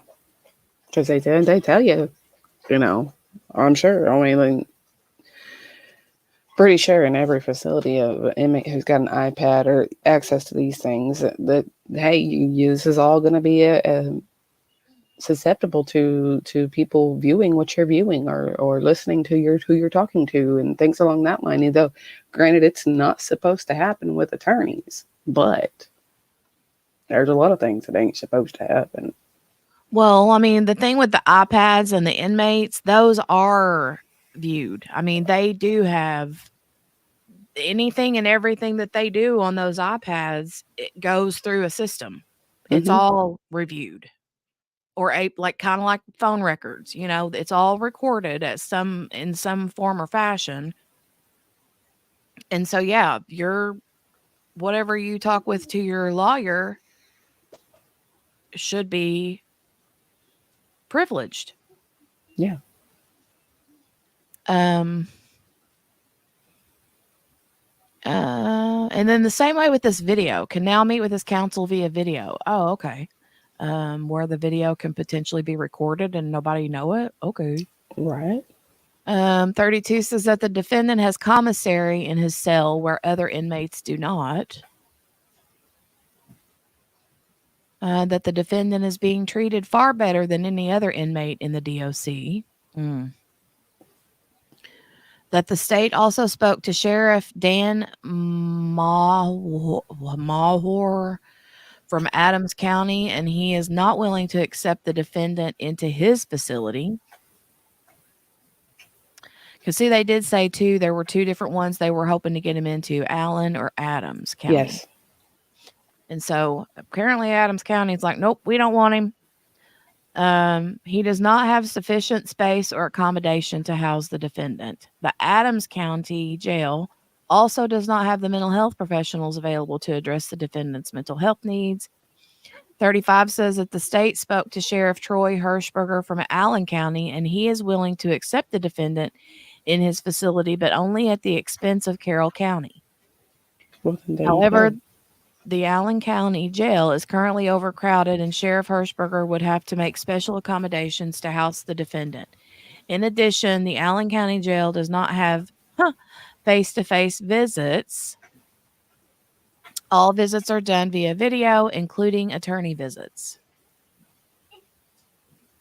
Holy cow. Wow. 36, that the defense continues to make unfounded accusations supported by insufficient proof. 37, that the Carroll County Sheriff's Department does not have the manpower to transport the defendant or the room to house the defendant in a manner that ensures his safety.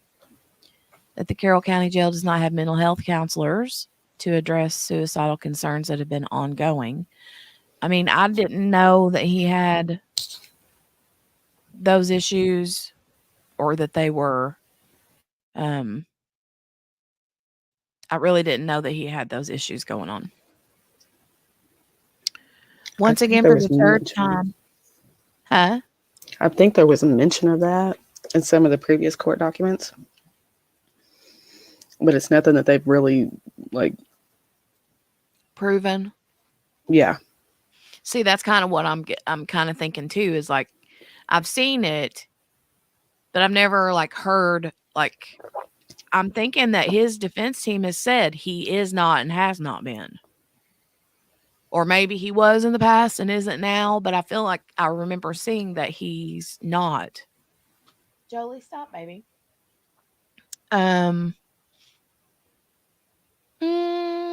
Let's see, that once again, for the third time, the colorful, dramatic language used by the defense is an attempt to curry public favor for their client and try this matter in the public eye instead of in the courtroom, as has been a repetitive pattern in this cause. The colorful, dramatic language. Okay. 40 says that again, the state has no opinion on where the defendant should be housed awaiting trial, but the state doesn't take offense to defense, once again, filing a motion with this court that is full of inaccuracies and allegations not supported to move the defendant. The state has no objections to the defendant being moved to a facility within the Department of Corrections, but the court has already addressed that issue in a previous order. That the defense is consuming the limited resources of this office and this court with repetitive motions that lack any factual basis. All right, so down here are the photos. So let me kind of zoom this out a little bit so you can see it like full on.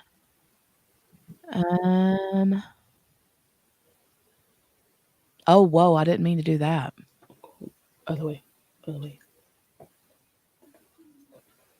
That's as low as it'll let me make it, so I'll have to like scroll up and down. But this is the door, okay? Remember how in the other motion to transfer that they filed, they said these are the reasons why we want him out of here. And they said that when they went to visit him, it was a 10-hour long day, and then that when they got there, that they put him in like a kitchen area with a metal door in between them. And they had set up a place for the lawyers to sit 6 feet away from the metal door. And they said they set up like a table with a chair or a couple of chairs, and that there was a metal or that there was a slat where they could fit stuff through. So this is that metal door. This is from The inside, this is what Richard Allen would be seeing. Like he would be looking out this hole into the kitchen area where his lawyers would be seated back here at this table. You can see a little table here and a little green chair right here. That's where his lawyer would be. Ooh, we have Morgana here. Morgana. I'm going to add you, Morgana Banana. Okay. Hey, you. How are you? Howdy, howdy. I'm awake finally. Good. How was breakfast? It was good. Had some bacon, some cereal. Yum, yum. Hey, Gail. How are you, Miss Gail? Hello, is anyone out there? Is anyone there? We're here. So there was that's what his view is, okay? And then when you scroll down, this is the view from the opposite side. So here's the lock on this big metal door with these big giant metal hinges. Look at those hinges.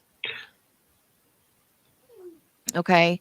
So this would be the view of the lawyer looking into the person sitting back there, which would be Richard Allen. I don't know if this is Richard Allen or if, well, goodness, Jolie, are you good? You okay? Okay. Tammy's walking on the treadmill. Gail says, I'm talking about the defendant to the lawyer. Hello, is anyone out there? That'd be So, horrible. yeah. I don't get that. Why he has to be in that. I don't understand it either. I mean, I would understand, like, this is why they said, remember how they said in that motion to transfer, they said he looked like they were treating him like Hannibal Lecter. Yeah. They literally said that in that motion. That's the Mhm. whole dramatics and colorful language that they're talking about, right? Right. Mhm. But this is, and they had to stay 6 feet away from this door. Yeah, I don't understand that either. I would think, and then who's eavesdropping on this conversation that they're having? Well, I mean, the correctional guard is, because they said that the door that's outside of the room where the officers were or the lawyers were at, Mm-hmm. had to be cracked open. Yeah, that's what They I'm wouldn't saying. allow it to be shut. So I'm like, how is that? You know, how does he have attorney-client privilege with that going on? Exactly. Yeah. But that's what that looks like. That's the door, and this looks like it's got like a little metal shelf right here for you to like set a tray on or something, Mm-hmm. Because didn't they say that's what that was really for? Something Mhm. about feeding inmate for Yeah. some reason in that room. Yeah. Yeah. If you look at that picture she's got it right now, that's a prep kitchen area. Yeah. Yeah. Yeah. Yeah, you can tell it is. You can Mhm. see like back here, you can see the Oh yeah. like metal storage space with all the like pans and junk on it, Looks like there's a Right. mop and a bucket or a broom or something right here. Mm-hmm. So, but that was the state's response to their motion to transfer from back the other day. This document here was filed yesterday. Let me open it and we'll kind of just skim through this. There's an affidavit too that's really good.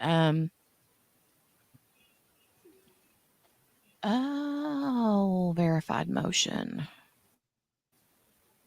to disqualify. So this here is the motion to disqualify the judge. Okay, this is the Richard Allen and his attorneys that have been put back in place thanks to the Indiana Supreme Court. Right. Are now asking again for the judge to pretty much disqualify herself. Kind of like what the judge did for Tucker. Right. So it says accused Richard Allen and his attorneys Rozzi and Baldwin. What? Jolie saying, "Mom." Mom. In support of said motion, Richard Allen swears and affirms the following. The filing of a motion for disqualification or request for recusal strips the court of jurisdiction to decide on any matters until a ruling on the disqualification motion occurs. And then it gives the law stuff there for that. Pursuant to Indiana Criminal Rule of Procedure, blah, blah, blah. Let's see.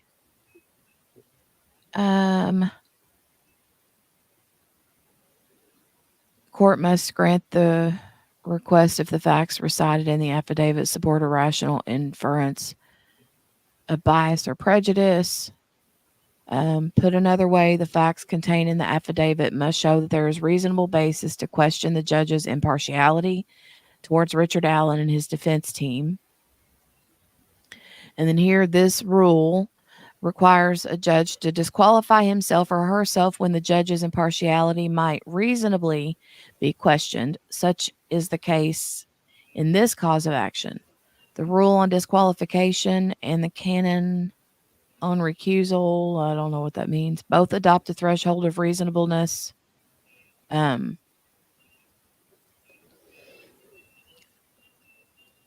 comments to Indiana Judicial Conduct Rule, blah, blah, blah. I knew this was the one I was going to have to like skim through because I don't understand all the language. Yeah, I don't understand all of that. You would go to like someone like Emily D. Baker for that. That's not us, right? That's not us. That ain't JB either. Just letting you know, JB ain't on that either. Nah. That's not JB's job. No. Yeah, that's not JB's the one that's out there, digging in the dumpster for clues, and she's the one out here like measuring boats and things like that. This is a little bit above our pay grade, don't you think? Yes. Absolutely. I completely agree, Morgana. Says the accused has a federal due process right to an unbiased judge under the 5th and 14th Amendment.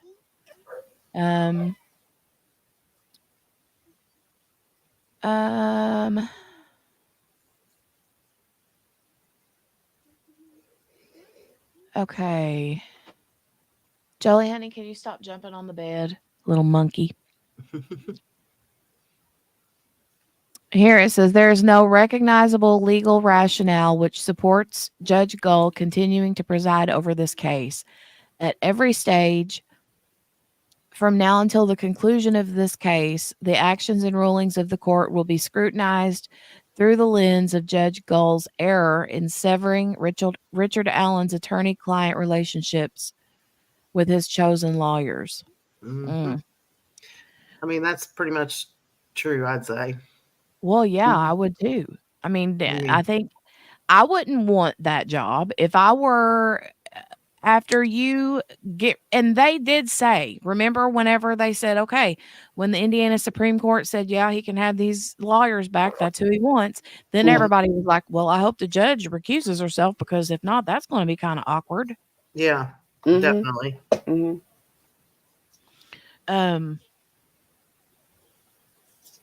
Oh, let's see.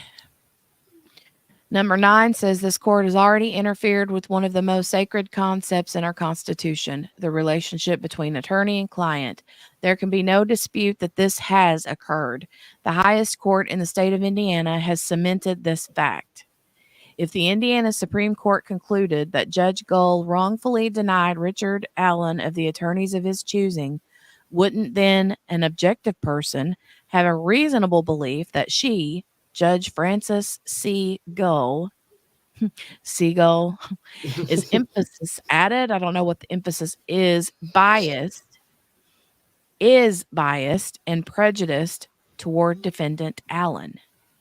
Mhm. And she is. It's Mhm. obvious. Yeah, it's Well, pretty blatant out yeah. there. 10 says Judge Gull should recuse herself and in doing so restore any sense of impropriety that is clouding the system of jurisprudence in the state of Indiana and in this very proceeding because of the judge's prior actions.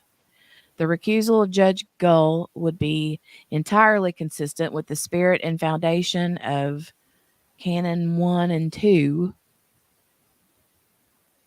of the Code of Judicial Conduct, both of which are founded in the concept of judicial impartiality and fairness. Judge Gull continuing to preside over this case necessitates that the following questions be asked. Ugh. Mm-hmm. Will Judge Gull's continued involvement create built-in reversible error in the event defendant Allen is convicted of any one or more of the charged crimes? Will all future rulings of the court be viewed by the defense as being tainted with bias, prejudice, and a lack of impartiality? Will the public be able to maintain any sense of confidence that the presiding officer, Judge Gull, is unbiased and impartial?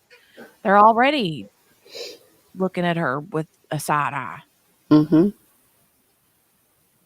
Can Judge Gull process any information and or legal arguments offered up by Rosie and Baldwin, knowing that she's already made an extrajudicial finding that both attorneys have demonstrated gross negligence and gross incompetence in their representation of Allen?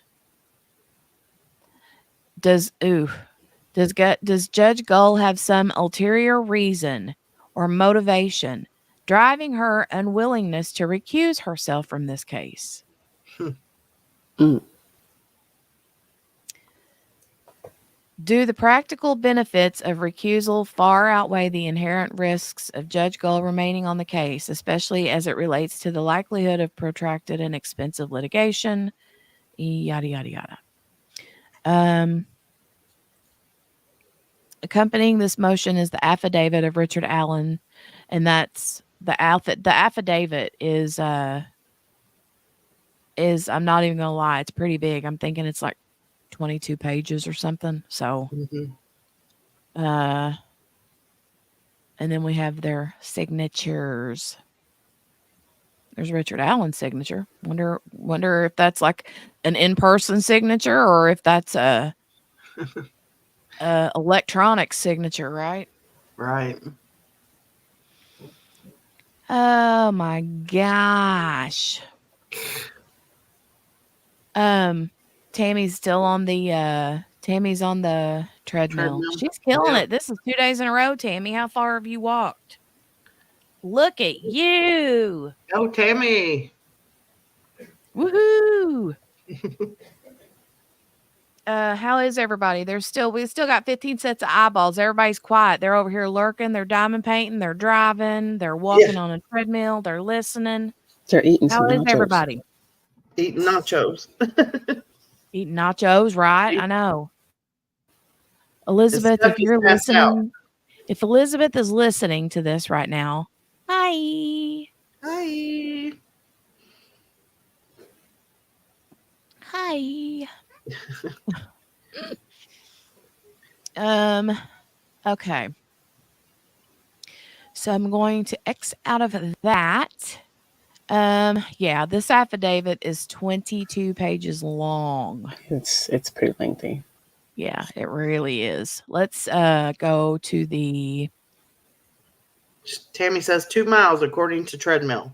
Oh wow, good job. Go, Tammy. Go, Tammy. Right? My hips would have already give out by now. And that ain't a lie. My hips don't lie. Hips don't lie. Is that Shakira?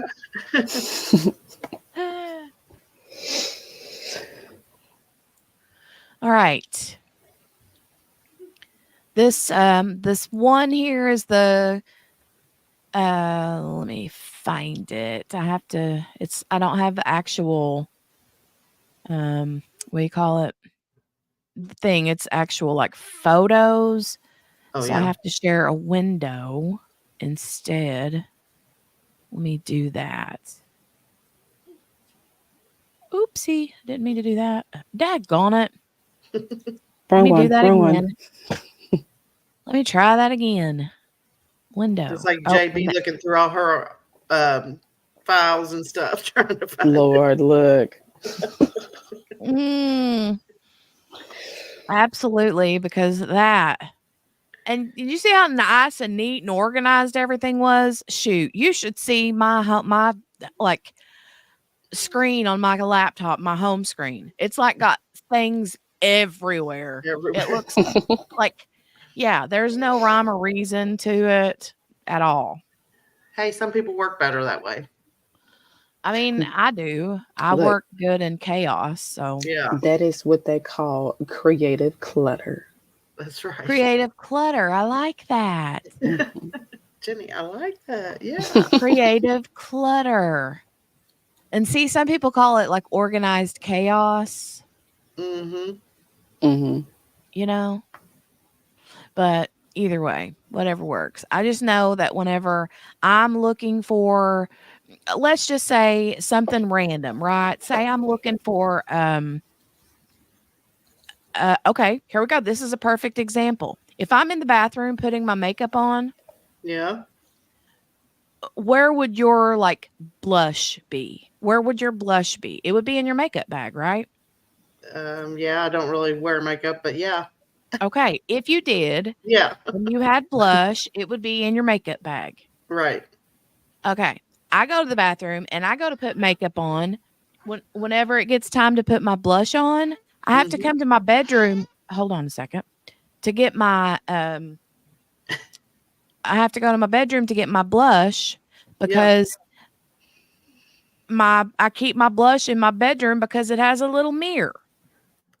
And whenever I'm in here fiddling around at my desk and I have a wonky hair coming out of my chin sideways, I Yeah. need that mirror to be able to pluck, right? Right. Totally understand. And I Totally don't want to understand. have to get up and go to the bathroom with my tweezers to pluck that hair. No, I want to sit right here at my desk and Mhm. pluck that sideways hair coming out of my chin. Yeah.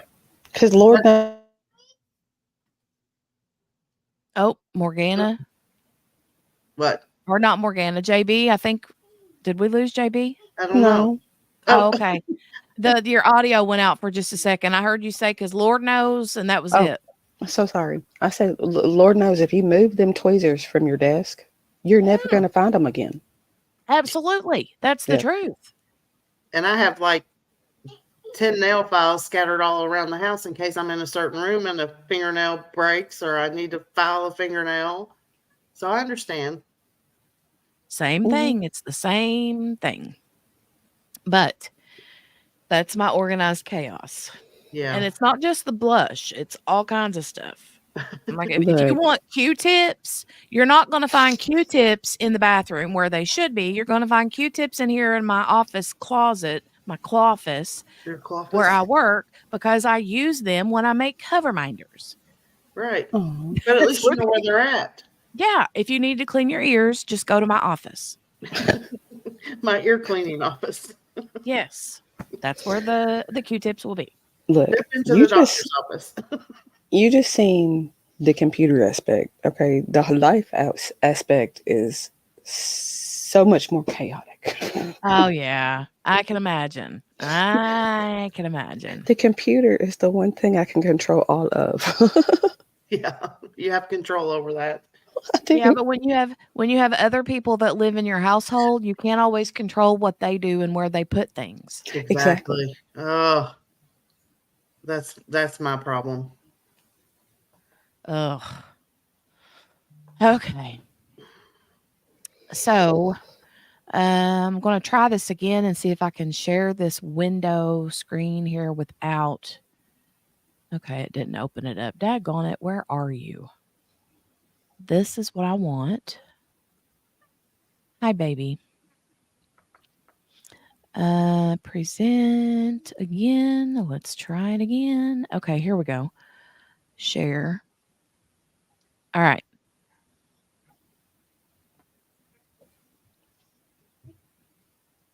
What are you guys seeing right now? Let me go see. You're okay. You're good.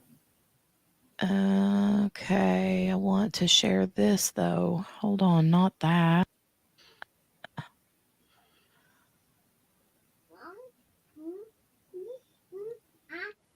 Okay, now I can shoot. Daggone it. I got to get better at this, I swear. This is not as easy as I hoped it would be. Hold on.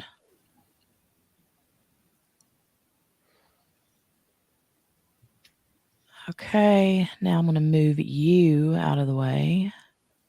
And then I'm going to open this third one up. And then I'm going to We're move getting moved around. you out of the way. Yeah, you are, because it won't, I mean, it don't automatically, like StreamYard, like now I have to close this box out and then go back and share these other boxes where these photos are at. It's crazy pants. Okay, window. This one. Share. Hey, JC. Oh, hey, JC. Hi, JC. How are you, dearie? I just felt like Grandma from Little House, not Little House, from Little Red Riding Hood. Hello, dearie. That's All kind of right. creepy. I know, right? State's motion to compel this discovery, right? Right. So this here, is there a date on this? I think this was the one that didn't have a date on it, but this is new. This is new. I'm just using the same copy that I found on Twitter. Let's see. Oh, here it does have a date. Filed 27. January 27th. Okay. So this was 2-3 days ago. Either way. 2024. So, so this is the state files this motion to compel discovery. All right. So they're now discovery is basically evidence. So they have whenever Richard Allen's new attorneys that were appointed to him jumped off the scene, and his original attorneys, Baldwin and Rosie, however you say his name, came back on. Now already you got the state being like, we want discovery. Okay, so it says here, comes now the state of Indiana, this Nick McClelland,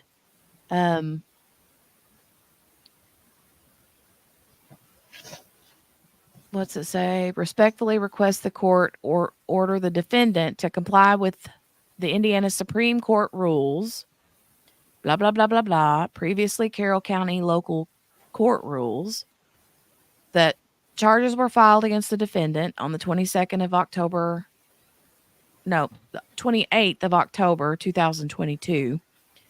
And then they go through the motion by defense for discovery deadline, ordering the state to produce discovery by November the 1st, 2023. The state complied with that order. That Carroll County local court rules direct that all discovery is to be exchanged between state and defense. And then here it says, effective January 1st, 2024, Indiana Supreme Court issues rules of criminal procedures wherein rule blah, blah, blah, discovery states that the parties must endeavor to share information without court involvement. So basically, they're like, okay, instead of me having to get involved in this, you two play nice and share your toys together. Okay. Right. Subsection C, disclosure by the defense states that within 30 days after the prosecution's disclosure, the defense must furnish the state with the following material and information within the defense's possession or control. Okay, now I have to share a new page, which is at this one. Nope, it's the other one. Okay, hold on. This one. Now I'm going to share it. I have to talk myself through these. I do that a lot. Talk to myself and stuff. Right. Whoa, that one was too big. Okay, I couldn't see it. All right. Names and last known addresses of persons whom the defense intends to call as witnesses. And I think what I had read, if it was this one or another one, they're basically wanting like their witness list. Right. Yeah. With And they're- irrelevant written or recorded statements. That's like what the whole thing is about, basically, is they want, you know, this witness list. The defense may refrain from providing a witness's address or other contact information under this rule if the defense in good faith believes the disclosure of the witness's address jeopardize the safety, blah, blah, blah. Let me get past. Any reports or statements of experts made. Oh, wait. If the defense does not disclose the witness's address or other contact information in its possession for the reasons stated under this rule, then the defense must make the witness available to the state upon reasonable notice. Books, papers, documents, photographs, tangible objects the defense intends to use as evidence. Any reports of statement experts made in connection with particular case may be used at a hearing or trial. Defense must disclose any statutory defense in writing by the statutory deadline, or if there is no statutory deadline, within a reasonable time.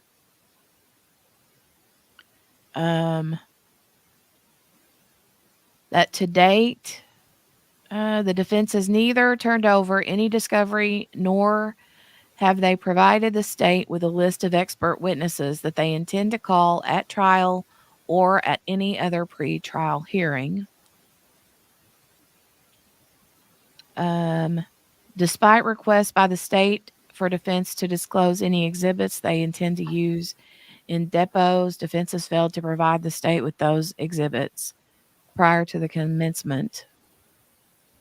The state believes the defense intends to introduce expert testimony, exhibits, and evidence at the pretrial hearings and at trial. Well, yeah. I would think. Yeah, you would think. And then the last one, let me see.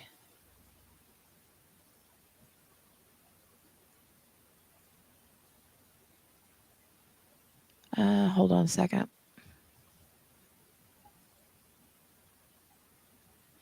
And then the last page. Got to scoot you out of the way. There she goes, looking at me when it's around again. Yeah. I know. I'm good at that. I'll just pick you up and just scoot you over. Just pick you up and scoot you over. That's all. Gently. Very gently. Very gently. I'll set you down like on a little pillow, like a little cloud. 9 here says that the state intends to depose all of the defense expert witnesses and or other witnesses in preparation for pretrial hearings and jury trial, but cannot do so without the full disclosure as required by the rules. And then here, wherefore the state of Indiana by the prosecuting attorney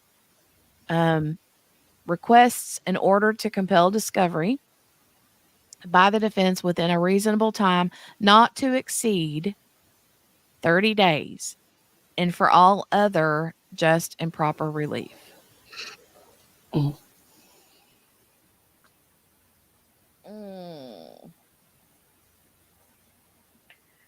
So, they literally have their they're like, okay, the Indiana Supreme Court's like, okay, you guys are back. So square one. Basically they're like back at square one.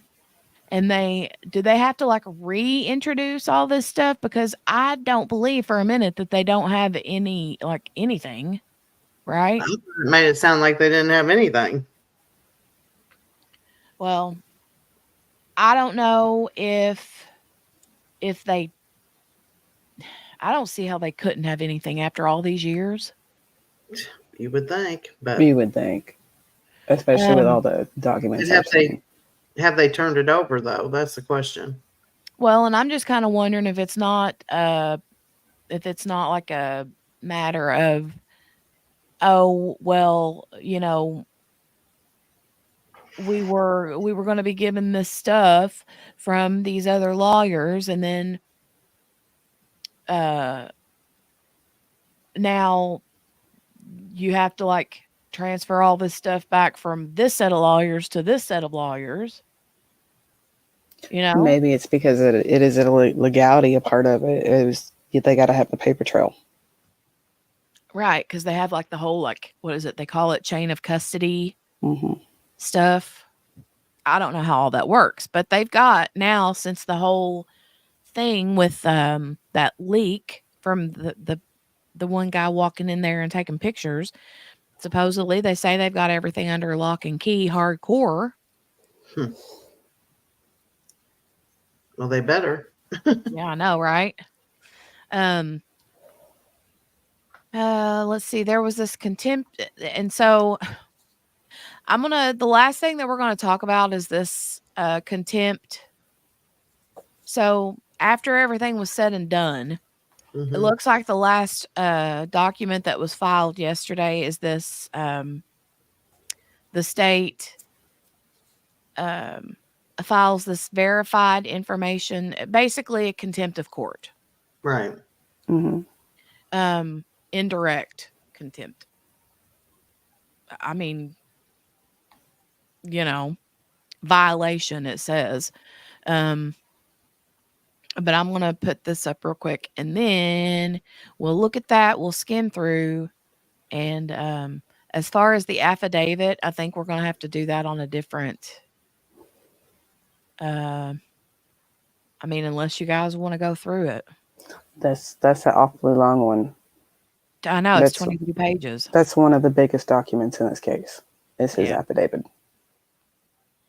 From this week? No, from thus far submitted to the courts. The 22-page one? Yes. That's one of the largest. Oh, wow. Okay. Let me see. Which one is this I'm wanting to share? Not that one. It's this one. Well, the biggest one I've seen was that 100 and some page memorandum. Right. Yeah, that was 100 and some pages.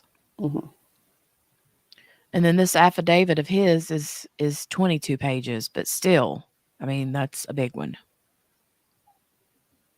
That would take a chunk of time to go through. Yeah.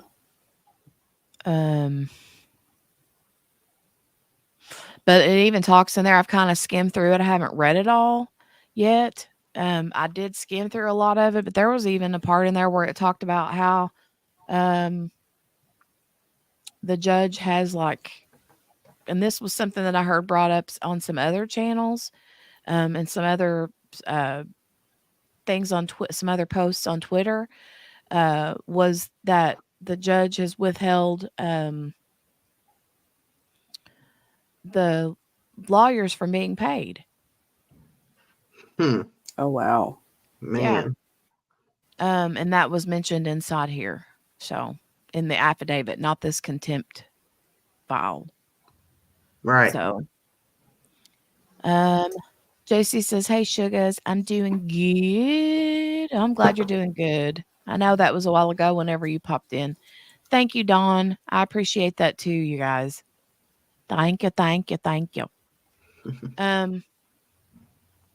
Contempt doc says comes now the state of Indiana by the Nicholas McClelland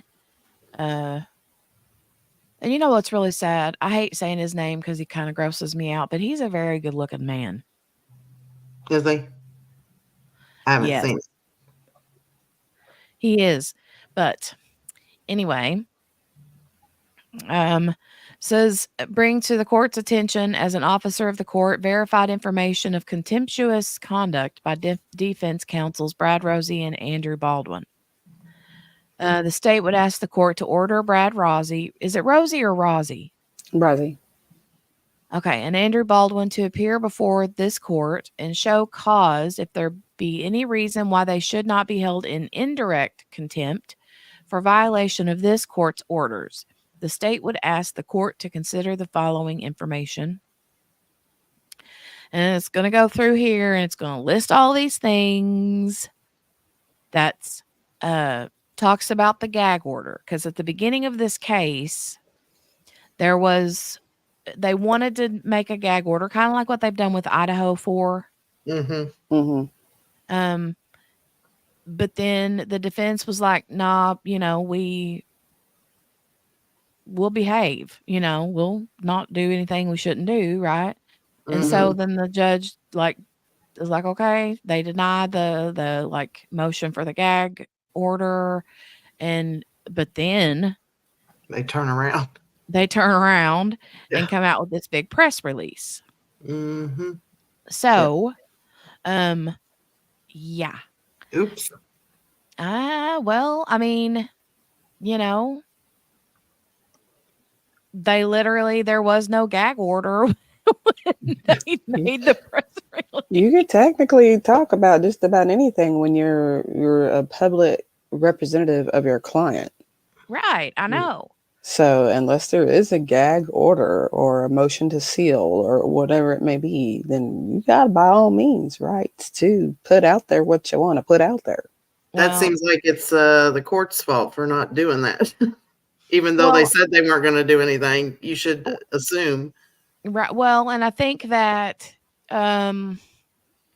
they were looking after the best interest of their client. And I think that they were thinking if there's a gag order, then this is not going to benefit our client. And they knew that the state wanted a gag order because they didn't want certain information out there. And the defense was like, this information needs to be out here. Right. Yeah, same thing with that Idaho 4, that now they're coming out going, no, we want to publicize all this stuff. Well, I don't know. I mean, the thing is, whenever you have the gag order, like with Idaho 4, all that does is make people start speculating and theorizing, just like they've been doing for the last year. Mm-hmm. Right. Whether it's right or not, they're just going to throw it out there. Right. And so whenever you don't give people the information, then that's when they start, super sleuthing, which there ain't nothing wrong with super sleuthing, but JB. Well, thank you. it causes people to do, the things that then they got the people running wacko with these crazy wackadoo stories that are couldn't be further from the truth, Right. So, but I think it just depends on the situation. I think there are times when a gag order is beneficial, especially if you have somebody out there that is, I mean, just look, okay, let's just say Scott Peterson, for instance. Say he didn't do, okay, we're just going to devicle clavicle and say he didn't do it. Someone else did, right? Well, if they had a gag order on that and didn't say where they were looking for Scott Peterson's, where he would have dumped Lacey and the baby, or Lacey with the baby, then whoever actually did it, if there is someone else that did it, wouldn't know where to dump the body. Yeah. Right. So it just kind of, I think, like I said, it just totally depends on the situation. And by the way, Dawn said, Jenny, you have 149 subscribers on this channel. You go, girl. Oh, thank you. Thank you. Thank you. Yay. JC says she'll be back. Oh, thank you. What's Tammy say? Oh, about Tucker. No gag order, so he's running his mouth until the judge decides to slap a gag order. Well, I Yeah. mean, we'll see what judge, because Yeah. this. They need that lady from yesterday, the judge from yesterday. Oh, right, I know they I love do. her. She's great. Yeah, I know, right? She don't take no, you know what? No, and I like her a lot, and I love to listen to her talk. I do too. But I do feel bad because for the longest time, that whole entire day, well, I wouldn't say the whole entire day, but for the biggest chunk of that day when we first watched that status hearing the other last week or whenever, I thought Yeah. it was a man, and most people did. But I think Yeah. it's because she's older and her, the Right. older you get, your voice isn't like it used to be, and Yeah. but anyway, I'm gonna tell you guys to read through I'm gonna go for just a second. Jolie has fallen asleep in here in the bedroom floor. Oh, She got gosh. up early this morning, and she has been so hard to get along with today. That's why I Yeah. was saying the kids were fighting when he got home off the bus. They like instantaneously. She was like on him, like Yeah. when he got home. Separate So 'em. I'm gonna go get her up out of the floor and lay her down in here in the living room and cover her up on the couch. So give me Right. just a second. You guys can chitter chat. Okay. Are you there, JB? I'm here. I'm here. Okay. I'm here. I'm actually looking up Idaho 4 stuff. Oh no. JB's deep diving into Idaho 4 case. Yeah. Oh my gosh. I couldn't get up this morning early. I got up and I was like, oh, Jenny's probably been on there. And then I get on there and she wasn't on there yet. I was like, oh, that's good. Oh no, I just found a whole bunch of cool stuff. There's so much on that too. Oh. Yeah. But I don't know. There's a lot with this case here that's a little just crazy. Oh, I gotta save this. I just found all the court documents for Idaho 4. You did? All of them. Oh my gosh. You are deep diving into it. I know where to look.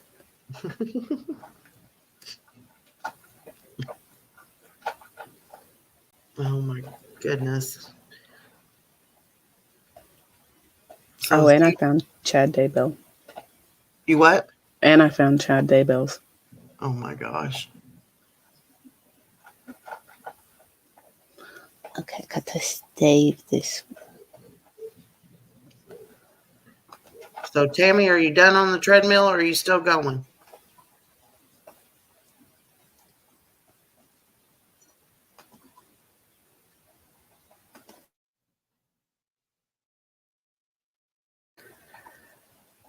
Found it. Oh, and we can even give you court live streams from this. Oh yeah? Yes.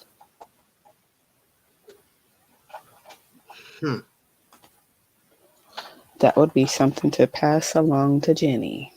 Yeah. I'm back. What are we passing along? I found all the documents for Idaho 4 and Chad Daybell and a way to stream court proceedings. Oh, nice. Yeah, share that with me. Is it like WebEx or something? No, it's not WebEx. Cool. Nope. Tammy says still going. Had to take a break. Yeah, I was asking her if she was still on the treadmill. Take you a break, Tammy. Yeah, I'll take you a break. I saw you said that you was going to have to give your hips and your lungs or something a break a while ago. I'd have to give my whole body a break. Me too.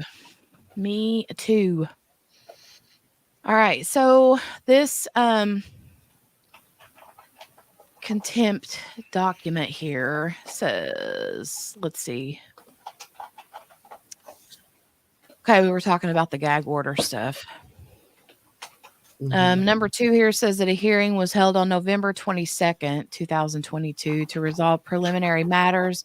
The same day, the state of Indiana filed a motion for an order prohibiting the parties, council, law enforcement, all that's all, court people, coroner, even family members, okay, from disseminating information. And disseminating just means sharing, passing out, like, Right.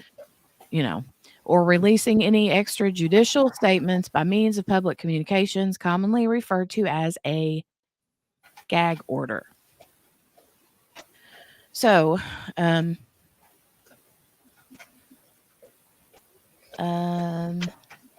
Lord, here comes the other kiddo. Hold on a minute, you guys. Good grief. Delphi's supposed to be in October, Tammy. Hold on a second. It's never ending. Yeah. Mm-mm. That's true. I'm just lucky I only have one in a house at a time. Well, I only have one period, so like I said, she's 25. So you done did to this stage and moved on. Yeah, but she's still a hassle sometimes. I'm like, well, what? Oh my gosh, these kids these days. There's something else, right?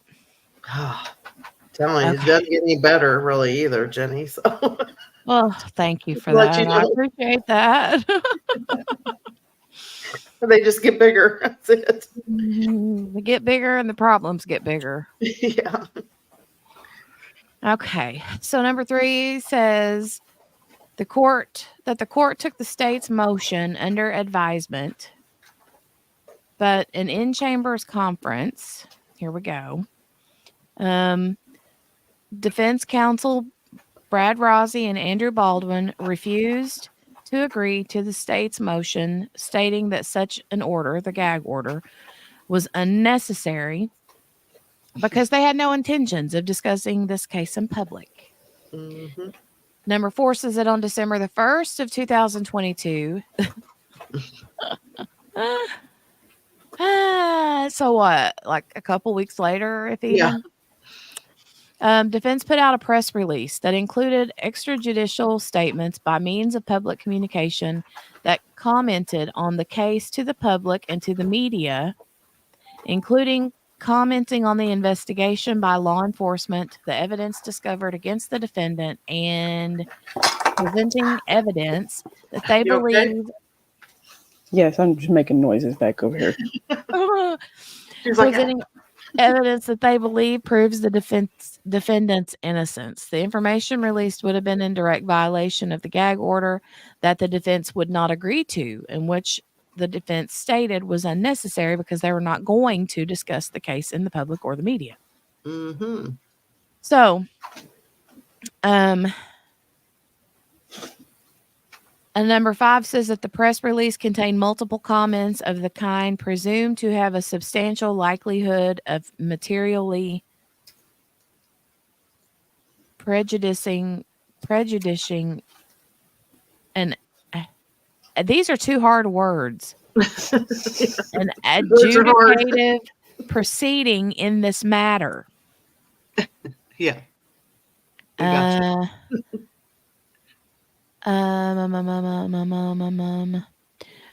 the court entered on an order on December the 2nd, same day, granting the state's motion for order prohibiting the parties, the gag order. Okay. Mm-hmm. Right. The order directed the attorneys not to comment on this case to the public or to the media directly or indirectly by themselves or through any intermediary in any form. Right.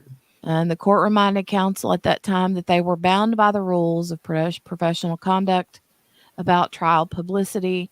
This order is commonly referred to as the gag order. The court commented that this order was put out in response to the press release by defense, Rousey and Baldwin. Mm-hmm.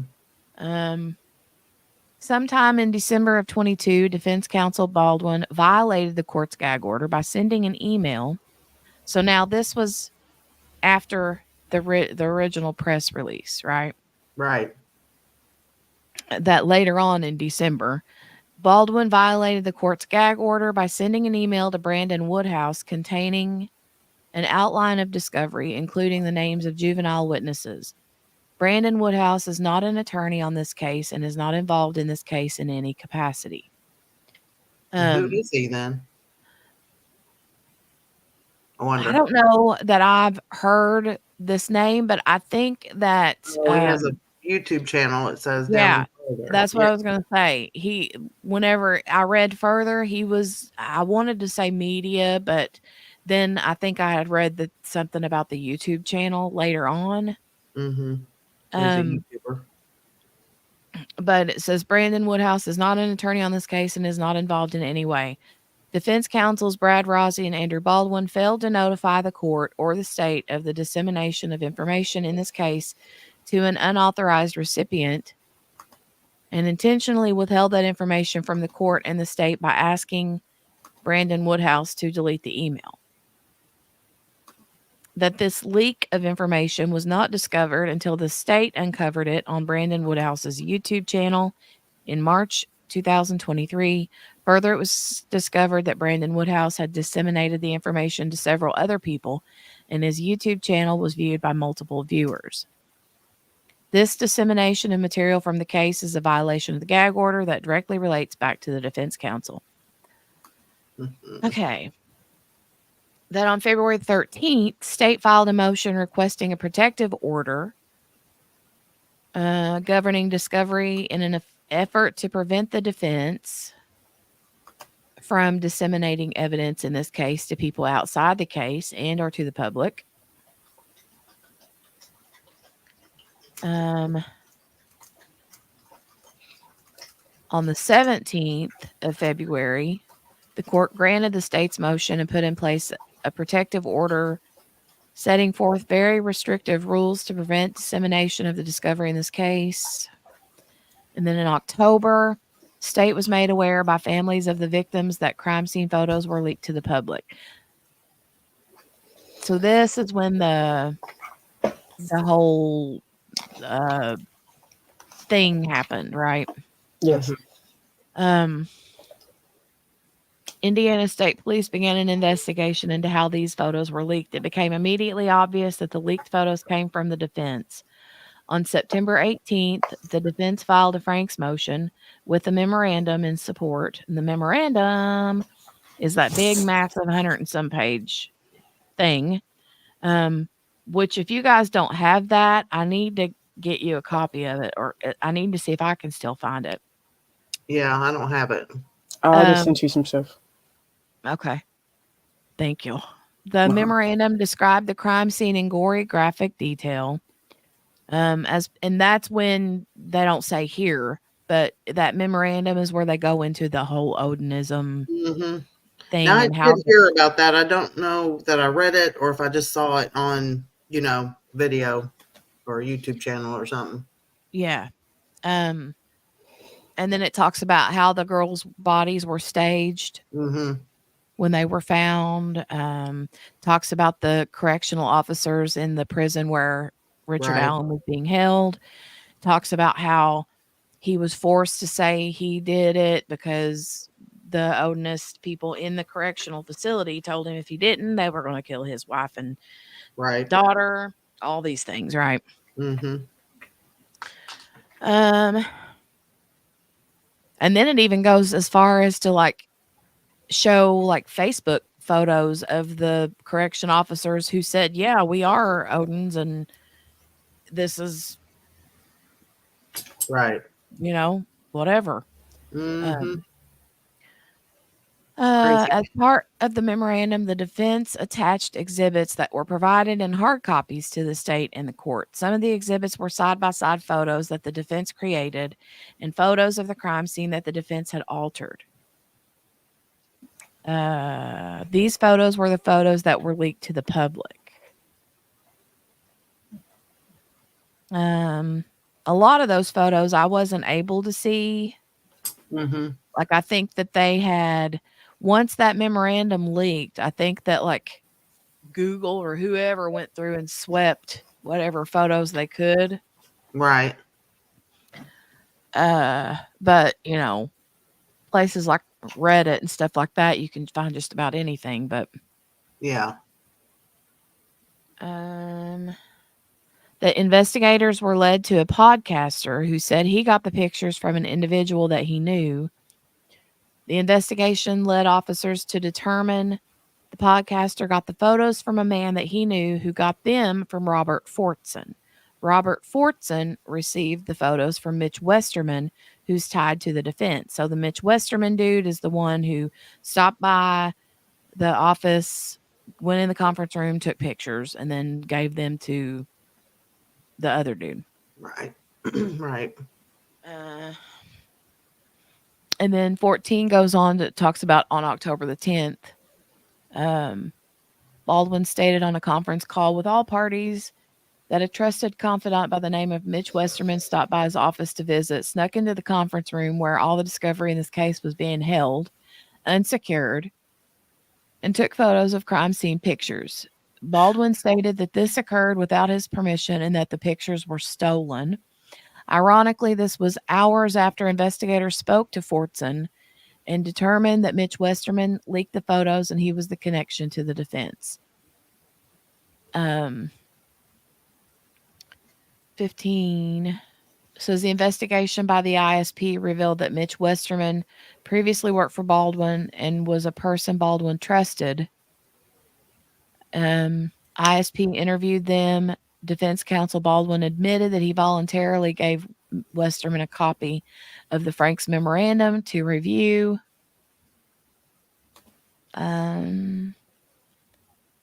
Baldwin also stated he gave the Frank's memorandum to another civilian to review. The memorandum and exhibits contained protected discovery information that included very sensitive crime scene photos that were leaked by Westerman. Specifically, the investigation revealed that Westerman gave the photos to an individual named Fortson, who then passed them on. Mm-hmm. October 12th of 23, Brad Rosie submitted a letter to the court admitting that both he and Baldwin had agreed to store the discovery in the conference room in Baldwin's office. Further, Rosie admits that Mitch Westerman had access to the conference room and took photos. Finally, defense counsel Rosie admits that it was negligent on the part of defense to allow Westerman alone in the office where sensitive discovery was stored. Seems like there was a audio of that in-chambers meeting that they had with the judge. Was there? I hadn't heard it, I don't think, but Of this actual conversation. right. Like when she went out onto the bench and was like, her first words out of her mouth was something like, well, there's been something change of plans or something. Yeah. And that was when she said, like, everybody was there for this hearing, right? Right. This pretrial hearing, everybody's there. And then she comes out and she's like, oh, well, due to unforeseen circumstances, Richard Allen is now without attorneys because his attorneys have taken themselves off the case. But that was literally right before that was when they had the meeting in the chambers, and the defense was like, yeah, we screwed up. We admit this. We're sorry, blah, blah, blah. Right. And that's when she's like, okay, you either take yourself off or I'm going to go out here and take you off in front of everybody. Right. That's crazy. On October 18th, Westerman submitted an affidavit to this court stating that he in fact went into the conference room of defense counsel Andrew Baldwin and took pictures of evidence without the permission. Investigators were able to retrieve, which I'm thinking, did they say he's got a hearing coming up soon? Who? The dude that stole the photos or took the Oh, yeah. photos.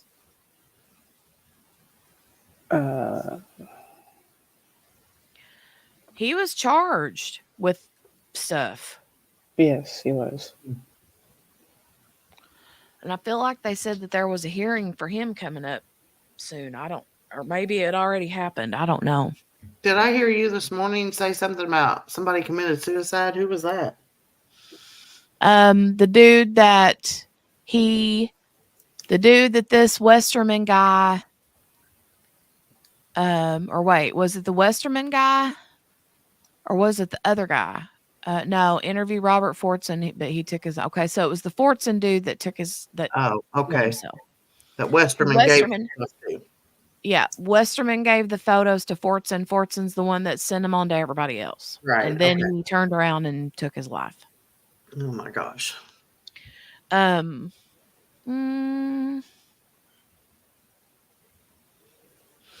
Investigation number 18 says investigators were able to retrieve messages between Fortson and another individual that showed that Robert Fortson had detailed real-time knowledge about when evidence was submitted to the defense and the contents of that evidence for weeks before the photos were leaked. Fortson also knew the actions defense took in trial prep, leading law enforcement to believe that this was not a one-time act of one person, but a consistent leak of information and discovery in the case. Investigation showed that Westerman would get information about the case and then give it to Fortson, who would distribute it to other individuals. That investigators attempted to interview both Westerman and Robert Fortson, each of which declined. 20 says that shortly after investigators attempted to interview Robert Fortson, he took his own life.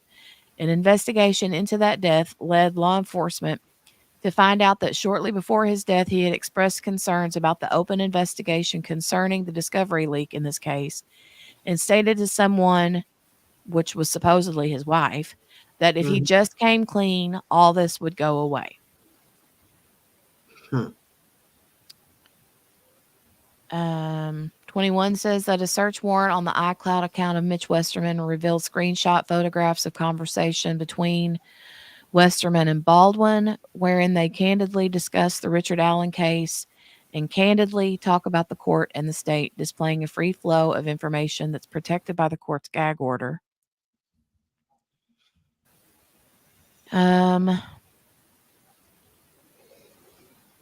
Investigation shows that defense counsel failed to secure evidence and discovery, specifically graphic crime scene photos, which were then distributed.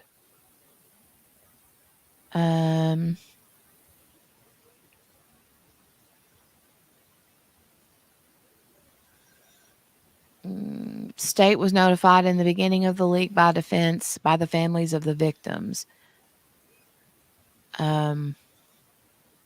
Since that time, the state has had an opportunity to talk to the families of the victims about the photos and information that was leaked. The amount of harm and re-victimization that this has caused the families is unmeasurable. Yeah, that'd be horrible. Right. I mean, they've been living this nightmare for years now. Yeah. 25 says that the press release and the two occasions of leaked information show a trend by defense, Rousey and Baldwin, of not being completely honest with the court, violating the gag order set in place. So yeah. That was pretty much that. But, and then here's the big press release. This press release is pretty, informative. This was the one they originally put out. It doesn't have the date on it, but I think, didn't they say early? I mean, it has a date here, but that's the date that it was turned in as exhibit. Whatever. Yeah. For this thing. And then it just I don't know why, but it added the first 2 pages all over again, which was goofy, but yeah. But this here, this press release says, as Richard Allen's which they call him Rick, and I hear him refer to him as Rick all the time, and I'm like, it just sounds so funny. But Yeah. says they've received multiple requests from local and national media. Um, therefore, we offer up these thoughts. And this is their press conference. Notes Rick is a 50-year-old man who has never been arrested nor accused of any crime in his entire life. He is innocent and completely confused as to why he has been charged with these crimes. Police did not contact Rick after Libby German and Abby Williams went missing. Rather, Rick contacted the police and voluntarily discussed being on the trail that day. Like many people in Delphi, Rick wanted to help any way he could. Rick contacted the police to let them know that he had walked on the trail that day, as he often did. Without Rick coming forward, the police probably would not have had any way of knowing that he was on the trail that day. Rick volunteered to meet with a conservation officer outside the local grocery store to offer up details of his trip to the trail on the day in question. Rick tried to assist with the investigation and told the police that he did recall seeing 3 younger girls on the trail that day. His contact with the girls was brief and of little significance. Rick does not recall if this interaction with the conservation officer was tape recorded, but believes that the conservation officer scribbled notes on a notepad as Rick spoke to him. And that's it. Mm-hmm. So, yeah.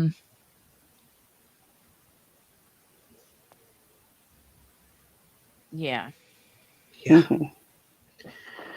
I mean, why would he go to the police and tell him he was there? You know, that's kind Right. of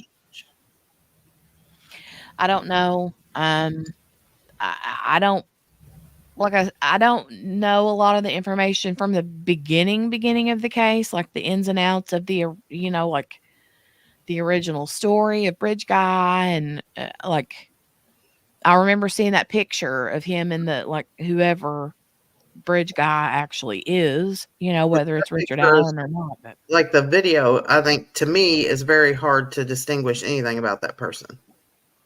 yeah, I agree. You know what I mean? Hmm. And then, from what I understand, they had 2 different um, sketches. Eyewitness sketches Yeah. of people they saw there, and they were completely different. Hmm. Older guy, one of them was a younger guy, the other one was. Hmm. And I always thought, the one they show all the time with the goatee guy, Hmm. the sketch. They said, come to find out, that's not the actual one that they should have been looking for. It was the younger guy's sketch, they said, which was confusing Yeah. because they put that out everywhere and was like, this is the guy we're looking for. Well, come to find out, that wasn't the right sketch. Mhm. So then people were looking for this guy, which could have, looked more like Richard Allen, I think, than the other one. Yeah, I don't know. I know what's really crazy about it is whenever we get into the because I want to get into this Odinist stuff with you Mm, guys and start digging into that. And some of the other people that they've been talking about, there's all kinds of names that have been thrown around. Like there's a person that lives in a house that's literally right behind where the girls were found in a cemetery right Yep. there yeah. nearby. And the person that lives in that house is apparently an Odinist. And Mhm. there's people, him, and then this other, I can't remember the other guy's name, but the one guy I'm thinking of, his son was a boyfriend to either Abby or Libby. And he was an Odinist. And if you look, like people were saying that the older looking guy with the hat and the beard sketch Mm-hmm. is the dad, and the younger boy is the son, which would have been Abby or Libby's boyfriend. Hmm. Now that's Yeah, there's not. a I mean, bunch. again, that's allegedly. You know Right. that's just a theory out there. Yeah. Like he may have like known, or they were supposed to meet him there or something, and things went sideways. Yeah, I don't know, but there's been all kinds of allegations and theories out there, and And it. talk that they don't, a lot of people don't think it could have just been one person, Hmm. like him, like say Richard Allen doing it himself, that it would have had to have been more than one person. And there's just a lot of questions still out Yeah, there. yeah. Well, I've seen multiple videos. There was one video I saw where this guy like kind of goes through and reenacts Mm-hmm. the uh, how the crime scene looked. Right. Um, and he says that it could have easily been done with just one person, but then you have other people that say no way, you Yeah. know. Right. There's all kinds of theories out there, Mhm.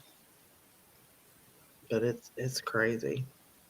Uh oh, hey Chris Owens, I didn't see you guys pop in, or didn't see you pop in. Even if RA acted alone, I believe KK did tell him about Libby being on the trails that day.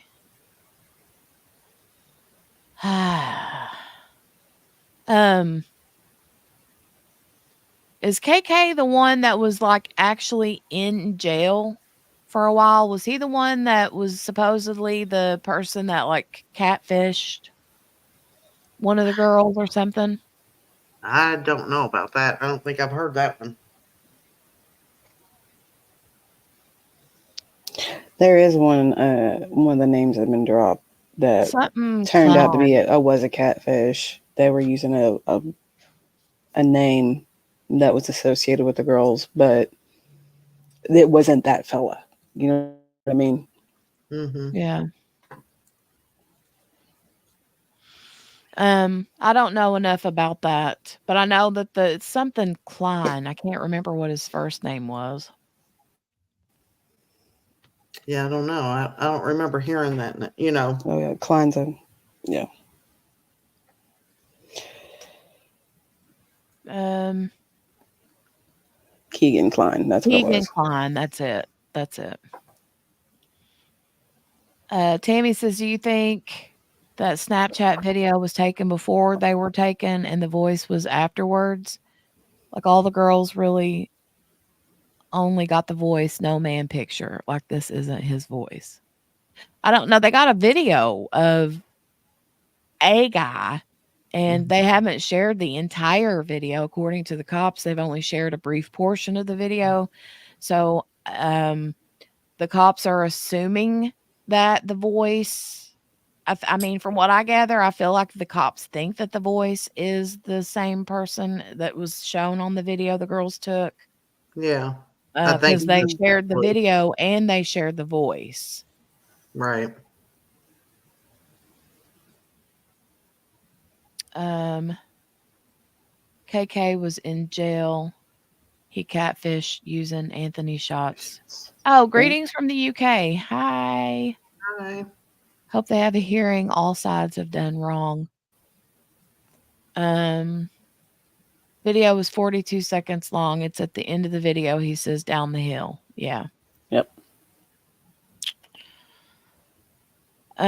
Well, the whole back and forth between the defense and the prosecution, I feel like there's just I don't know. I just feel like the more they go back and forth, it just keeps pushing things back further and further and further, and everything just gets more convoluted. Is that the right word? It's Yeah. muddy in the water. Yeah. Exactly. It's It's like the more definitely you muddy in the tromp water. through it, the muddier the water gets. Mm-hmm. Right. And then the longer it takes, and Well, it's already been this long. It's already been this long. And um it just looks bad, doesn't it? Goal needs to go, then get the case on. I agree. I feel mhm. like even if she feels like she's not done anything wrong, I mean, in Right. my opinion, even if she feels like she hasn't done anything wrong, I think that she should step back anyway, Right. just because I feel like at this point she's just staying on for spite. Mm-hmm. Mm-hmm. That's what it looks like, really. So why not recuse yourself and let somebody else take it over? Right. Fresh slate. Well, you figure if you know that everybody is looking at you thinking that you can get the general consensus, right? You get on, all she got to do is get on the internet for 5 minutes and look her name up, and you can see what the Yeah. general thought perspective is of her. Mm. So if you figure that's how everybody's feeling, then how are you going to go the next year and then it not get any? It's going to just continually get worse. Right. I mean, when they get to trial, anytime she objects to anything or sustains anything from the other side, Right. people are going to be screaming bias, bias, bias, you know? Mhm. Yep. And even if she's not being that way, they're going to make it that way. Well, I think that I think down the line, it wouldn't even matter. It'd be like if she does stay on, I think that he would have like rights to an immediate appeal, you know? Right. Because they've been screaming, this judge needs gone from every which way. Yeah. Oh yeah. Dawn says, anyone just coming in, please don't forget to leave a thumbs up. Thank you so much. And if you're new and you want to hang around, I'd love for you to hit the subscribe button. We always love new people. We're growing our little channel over here. I'm new. Yeah. I'm new. I'm not a long timer. I've been only around for a little bit, and look at me. Yeah. We love it. Well, and I haven't had the channel for very long. It's a new baby channel pretty much. Mm-hmm. Mm-hmm. So, True. guarantee he's found guilty, he will get an appeal. We'll just say Gull was biased. Yep, exactly. I feel the same Mhm. way. I Mm-hmm. feel the same way. Yeah. And like I've said it over and over, and I'll say it again. I don't know if he's guilty or not, and he may very well be found guilty. Right. And if he is, he is, you know. But I just feel like if he's going to be found guilty, he's gonna have to have a fair trial, you know. Right. I want to see all the evidence that they have, and before I would even think to decide if he's guilty or innocent. But I just Right. know like what's happening right now is not okay. In what he's going through in the prison and with his lawyers and all that has just been a mess. Right. Yeah. I mean, our other case that we're going over, the Scott Peterson case, y'all know how I feel about that one. Guilty. This Yeah. one, it's gone in the court proceedings longer. Right. And I literally am like 50-50. Mm-hmm. Yeah. Well, I'm kind of the same. Brains mushed. But even if he is guilty, even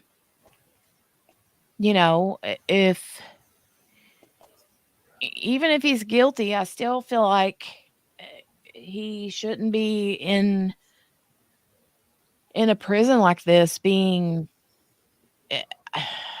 I don't know. I feel bad about that.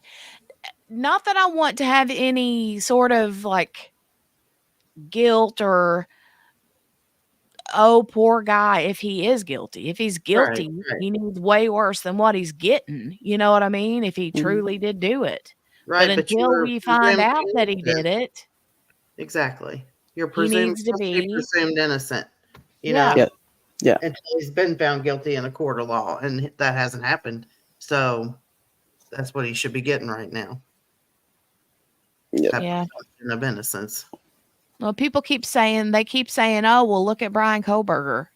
This dude is over here getting vegetarian food Yeah. and getting dressed up in suits and ties whenever he goes. And he don't have to sit behind metal bars, chain, like whatever. And Mhm. if he is guilty, look what he did. Yeah, Exactly. exactly. You know, Exactly.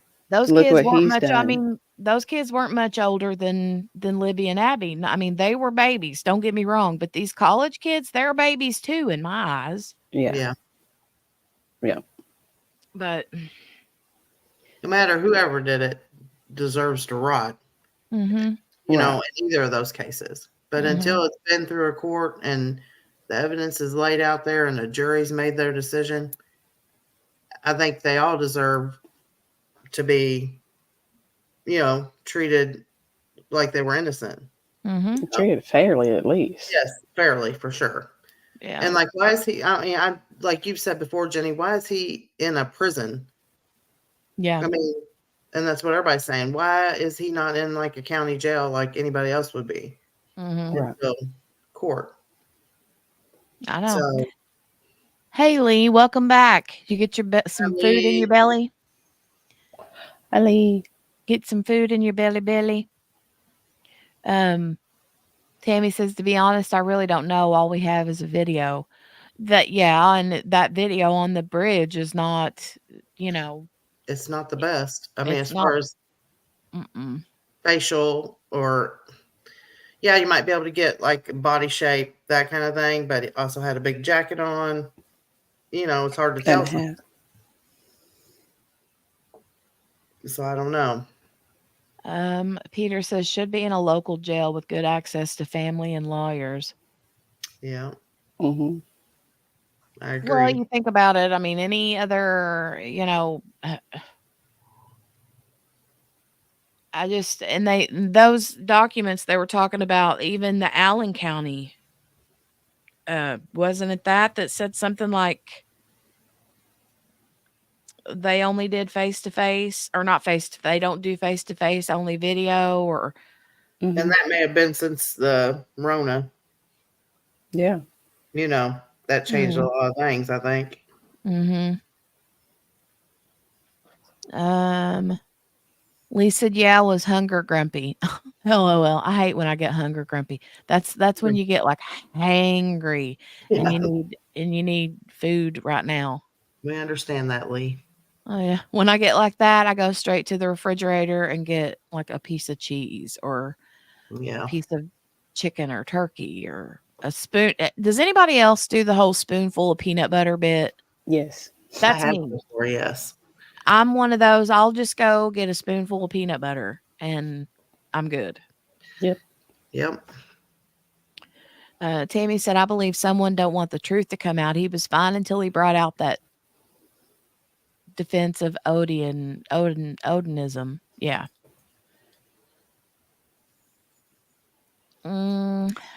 Lee, one of our family. Lee said, I used to eat peanut butter right. Me too. I do. Mm-hmm. I eat it right out of the jar. I get a spoon and stick it in there and get a big old spoonful. And this is weird. I don't know if it's just me, but when I was younger, and I still do it now, but when I was younger in the summertime, when I would swim all day and be out in the sun, I would come in, I would crave peanut butter. Mm-hmm. I always thought that it was like my body's way of like needing like protein and carbs at the same time, Yeah. Peter said he placed himself there at the time, the unspent bullet case, the alleged confessions, quite a lot points to his guilt, but someone else has admitted to doing it, so there could be doubt in trial. There was somebody else that said that they admitted to it, but didn't they like vet that person and there was like no way they could have done it, or I can't remember who that was or what their story was, but Yeah, I haven't heard that. Either way, I haven't heard it. Lee says, I can't do that like I used to anymore because of the diabetes. Right, Lee? I know that feeling, yes. I used to when I was a kid, though. Oh, you know what we used to do too when I was a kid was take like a fudge sickle and Mhm. coat it with peanut butter. Hmm. I've never done that. Oh, it's so good. Good, but Yeah, I know. I know. You can't have it either. well, I have stuff, but it has to be something I really want. Otherwise, I'd be eating that all the time. Wait, Peter, the Brad holder admitted but was meant to be in work. Is the Brad holder the one that is Odinist? Mm. Is he the one that had a daughter or something that was or a son that was dating one of the girls? I don't know what that guy's name was. Oh. That name is awfully familiar. Yeah, I But think there's that been so many names thrown out in this case. It's the Brad part is the one that I'm thinking of.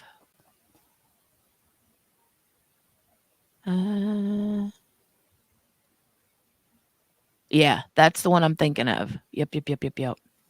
But I thought that he said he didn't do it. hmm. But like if you look at this, there's a picture of him here. If you go Google him, there's literally a picture of him with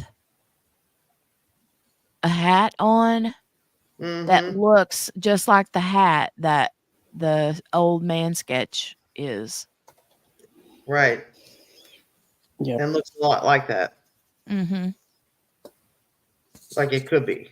And he even people have said for a long time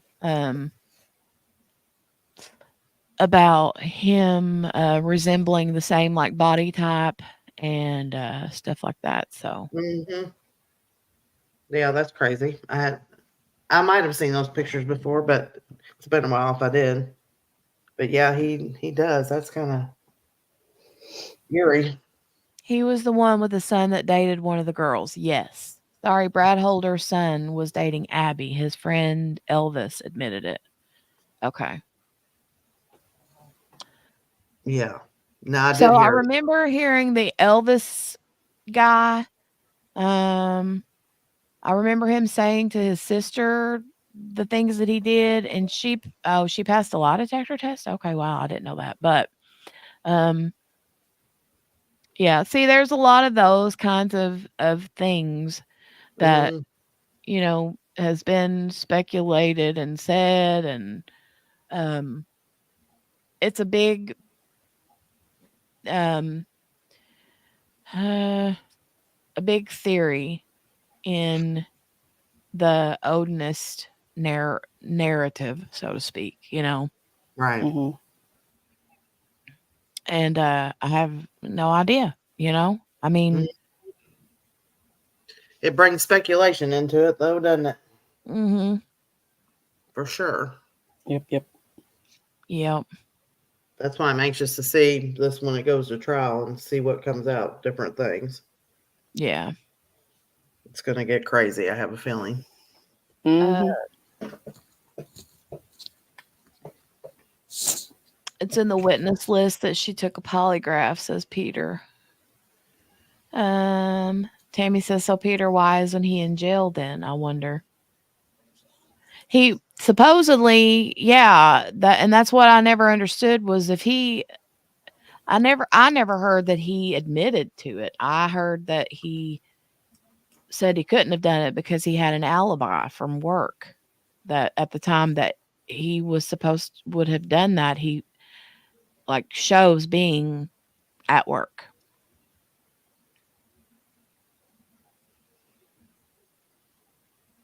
Um Tammy said, "Did you all feel that? I dropped you guys." LOL. oh no. Don't drop us, Tammy. Well, I felt something in my head and hurt, but Don't throw us away. Sorry. seems so steady. I can't help it. I can't help it. I was gonna say she threw us away, and then I had to sing the song. Dawn said, "Ouch." Peter said, "Tammy, he's not in jail because he didn't do it, but he's admitting it. It's more doubt for the jury." Yeah. So is the Mm. I'm you know, there's just so much out there that you can dig into with this. Mhm. And And more that is going to come out. yeah, well that right, exactly. The closer it gets, the more things are going to come out. It's like with the Idaho 4. Now, all that you've been hearing and seeing Right. over that case is now that Kaylee was found sitting up in the corner of the bed against the wall with her head hanging down. Right. And they were originally saying that she was laying halfway underneath Maddie, Right. Mhm. but now they're saying no. And that her parents, Stephen Gonsalves, said that apparently she was the way the bed was positioned, it was up against two walls pushed back in the corner, right? Mhm. So apparently the room is very small Yeah. and the bed took up most of the room. And like she, when she was found, she was like propped up in the corner basically of the Right. corner of the wall against the bed headboard and was slumped over. Um, but I don't know. Now are we going to be able to watch that one, or do we know? The Koberger? Yeah. Yeah, we'll be able to watch that one. Yeah, that one's they've already. Yeah. Yeah. Okay. But we don't know exactly about Delphi, but we think. I think so, but I can't remember if they've ever even said yet. Right. They may not have. I'd have to go Yeah. look and look at the one of the documents that I have, whether it's been was approved, denied, whatever. Hey, Mary Lou, you're popping in when we're getting ready to head out here shortly. Peter says FBI were focused on Logan, so defense can point to him also. Proving it beyond reasonable doubt will be hard. So much evidence against Allen, but lots of other people suspect too. Yeah. Well, there's a whole slew of people that's suspicious if you're going the Odinism route. Right. And I remind me, you girls, to look for that and send it to you. But I want to see what you've sent me, Hmm. Yeah. I JB. need to check that stuff out too. Yeah, Oh, I sent a bunch of goodies. a bunch of goodies, A bunch of goodies. goodies. So we have the affidavit, though, you said left for later. Yeah. I'm gonna do the affidavit. And I think I need some assistance maybe in the whole like trying to maneuver like today, what we've done today is what I typically would have done at nighttime, but Right. I can't keep doing that and like all day trial stuff too. Yeah. Right. So I'm gonna have to pick and choose, or I'm gonna have to figure something out because I'd love to. I just cannot do it. Mhm. It's okay to do it every once in a while, but then starts getting to me. It's like this weekend, I was like, ah. Mhm. Yeah, I was actually able to get some house cleaning done, and I was Yeah. literally like making glue dots at like 5:30 yesterday morning. No. But I was awake, so got up at 5:30. But it wasn't 5:30; it was closer to 6. But anyway, Still early. Oh, whoa, Mary Lou, really? Oh, no, I hadn't heard that. She said, Mary Lou says, did anyone hear they might have found Amelia Earhart's plane? Hmm. Well, that's cool. Mickey says, well, heck, y'all leaving? I'll have to go to TikTok to listen to something. So you guys that are in the chat right now, it was just on CNN. Wow. Huh. Hadn't heard Dawn that. heard it on the news. We'll have to check that out. There's 14 sets of eyeballs in here. So I need for you guys to tell me in the chat what it might be better if I do a poll. Well, no, because you guys can see on the polls what the vote is, can't you? Not till after you vote, I think. Yeah, you got to You can't- vote first. You can't tell which way people are leaning. No, not till after you vote. Oh, okay. Okay, hold on. Let me go do this poll then, because what happens is I know how y'all work. What happens is you guys will see a trend and then everybody's like, okay, I'll say what everybody else is saying. But Yeah. I really need like honesty with what you want to watch, because I want to put out like the Kansas City boys that the 3 Kansas City boys. I want to talk about Coburger. I want to talk more about Delphi. What else? Oh, the Adam Montgomery thing is coming up soon. Mm-hmm. You want Chad Daybell? His trial, Chad Daybell. I need to look at my calendar though. Hold on. But don't nobody say anything in the chat. Wait, because I'm going to put a poll up. Let me do that. Open link. Let me mute myself so I don't hear myself talking back. Because that's the worst, you know. Yeah. The echo. Oh. Definitely don't need to hear myself twice. Mickey said 13 sets. I just poked one out. Oh my God, Mickey, don't be poking your eyeballs out. Lisa's cannot tell who voted how. Okay, good. All right. Let me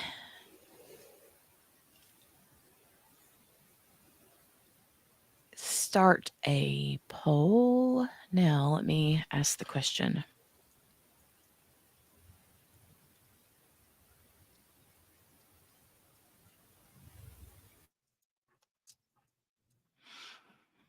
Okay, you guys throw some out to me. Delphi Odinism. Mm-hmm. Yeah, Kohlberger. Kohlberger.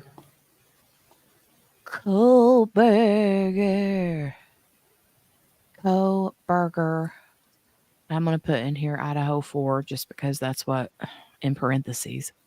Kansas Not City. Idaho $, Idaho 4. Idaho money. Idaho money. You said the Kansas City guys. Oh yeah. Kansas City fans. 3 Kansas City KC3. Frozen. Chad Daybell.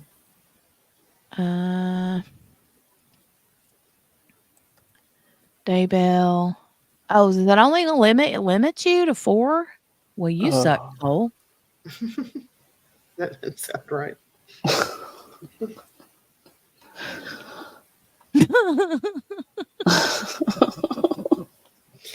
Not Shut nice, up, Morgana. I didn't do anything. Wasn't me. Everybody had a kindergartner mind until Morgana spoke up, and then we all went PG-13. Maybe it was a little higher. I guarantee Okay, you. maybe higher than PG-13. That was more X. Sorry. Yeah, and then you're gonna have Lee in the chat, and he's gonna be like XXX, XXXXX. And Steph being there if she's not passed out, she'd be saying something. True that. All right, we got Delphi, Koberger, Kansas City, and Chad Daybell. Are those the 4? Yeah. Okay. Well, I feel like we're missing. You said Adam Montgomery, but Oh, okay. Well, his trial's coming up, so we'll let this be what we talk about this week. So I'm going to start the poll now. Yep, there's Lee. He came in right on cue. That's what I thought, Lee. Behave. Behave yourself. Yeah, hold on. Let me find it. It's on my phone. I still have to put it on my computer, but I have it on my phone. Hold on. I save it just for Lee. Just for Lee. Just for Lee. Here we go. Here we go now. Behave yourself. Behave yourself. Behave yourself. There you go, Lee. And then I also have this for Kel, which we haven't had a Kel joke in a while. Hold on. Yeah. We need a Kel joke. I know we do. Tammy says, okay, I was unavailable. What are we doing? And then she says, once you vote, it goes away. So you only get one vote. Okay, good. Good deal. So yeah, I want you guys to see. Mary Lou said, which is the mother of the school shooter? We're not doing that one. Mary Lou, we were just kind of peeping in on it, but things kind of got away from me, and there was so much other things going on. Some big things that, with Alex Murdaugh, and then there was this stuff here, and the Kansas City boys, and and I just, since we didn't start away like day one the entire day, I didn't want to like make it a full on thing with that trial. So right. We only got half the people voting now. Oh, how many we got? 7 votes. Well, 1 vote would probably be, maybe it's holding me in there because of it, but come on, people. Come on, people. Vote, vote, vote, vote, vote, vote, vote, vote, vote. Tammy, Jenny was talking. No, I wasn't. No, I wasn't, Lee. Yeah, don't finish reading all that comment, Jenny. I stopped. Like, whoa. Hold up. Mm-hmm. Hold up. Anthony said. I'm good at like my brain is good at like I'm at 150. Somebody subscribed recently. Yay! Yay! We need a thing for that. Like a yay. A yay! I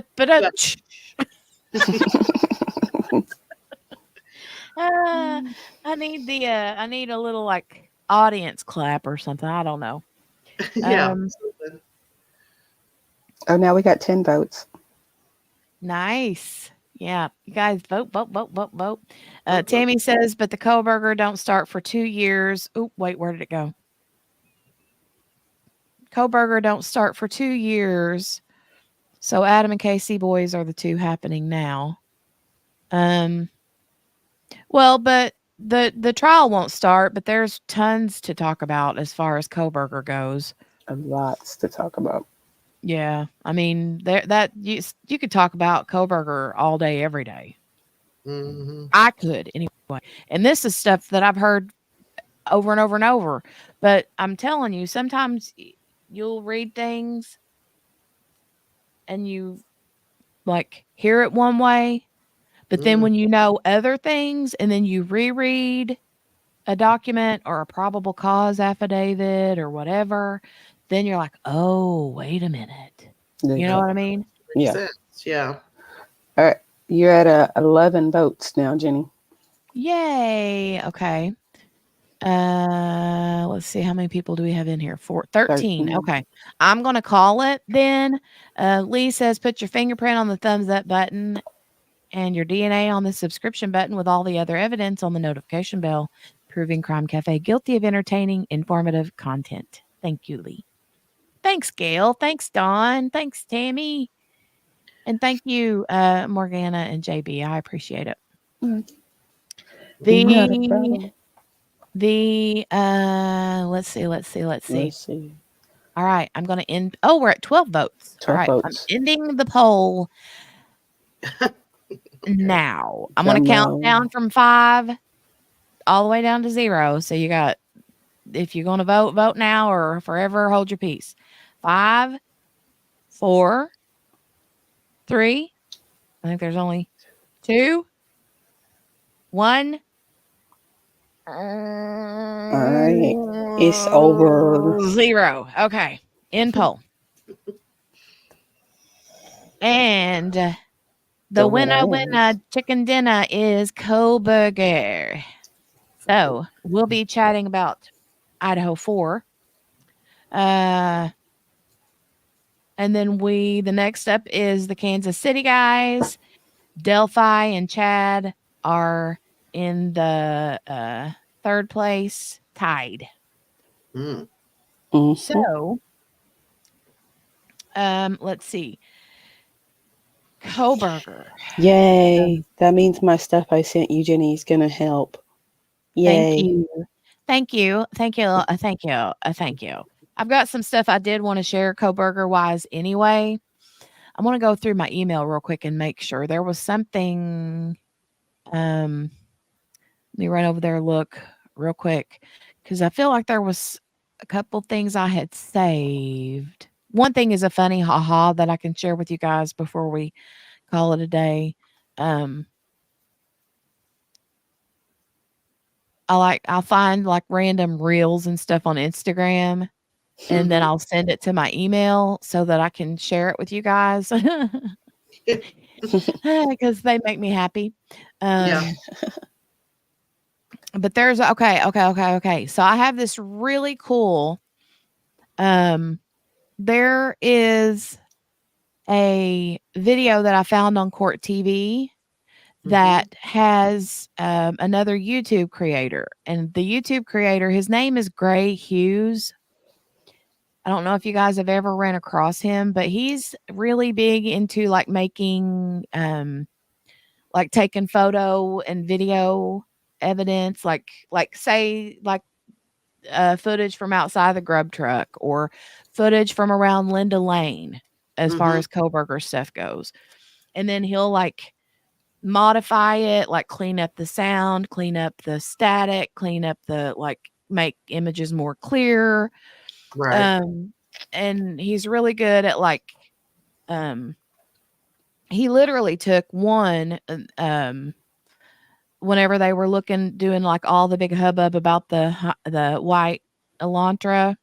There was like a video of some CCTV footage from around there somewhere that had a video of a car that was going by around that like 4 a.m. mark whenever he kept doing the round and round and round and round we go Right. before he actually stopped at the house or behind the house. And you couldn't really make heads or tails out of it, but then he took like an outline of the Honda of an Elantra and literally like set it on top of the other picture, and it lined up perfectly. The windows, the shape of the hood, the this, the that.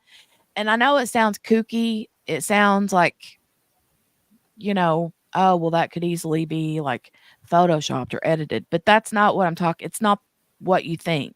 Right.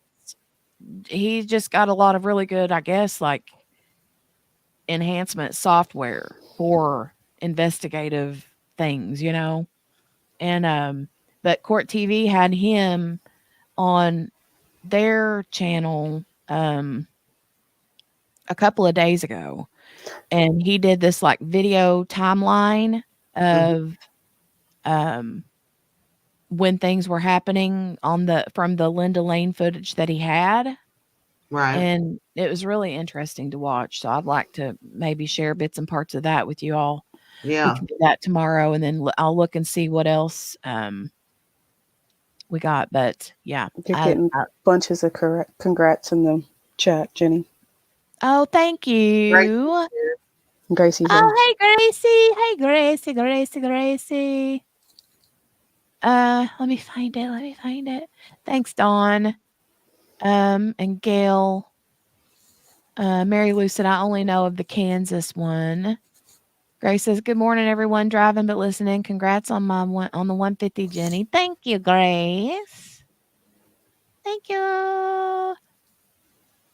Thanks, Henny. I'll see you tomorrow too, Henny. It's always good to see you. What's whose name? Dawn. Oh, the creator. His name is Gray Hughes, GrayHughes on YouTube. He's kind of he's one of those kind of characters that he's very like straight and to the point. He's very blunt. He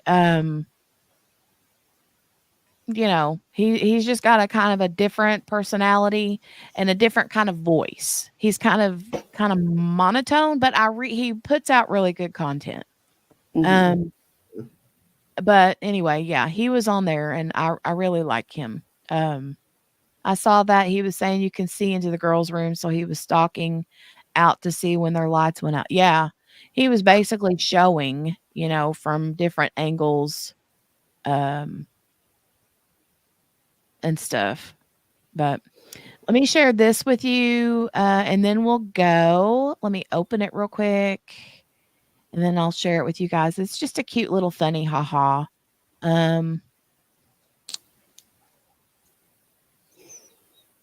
Hold on a second.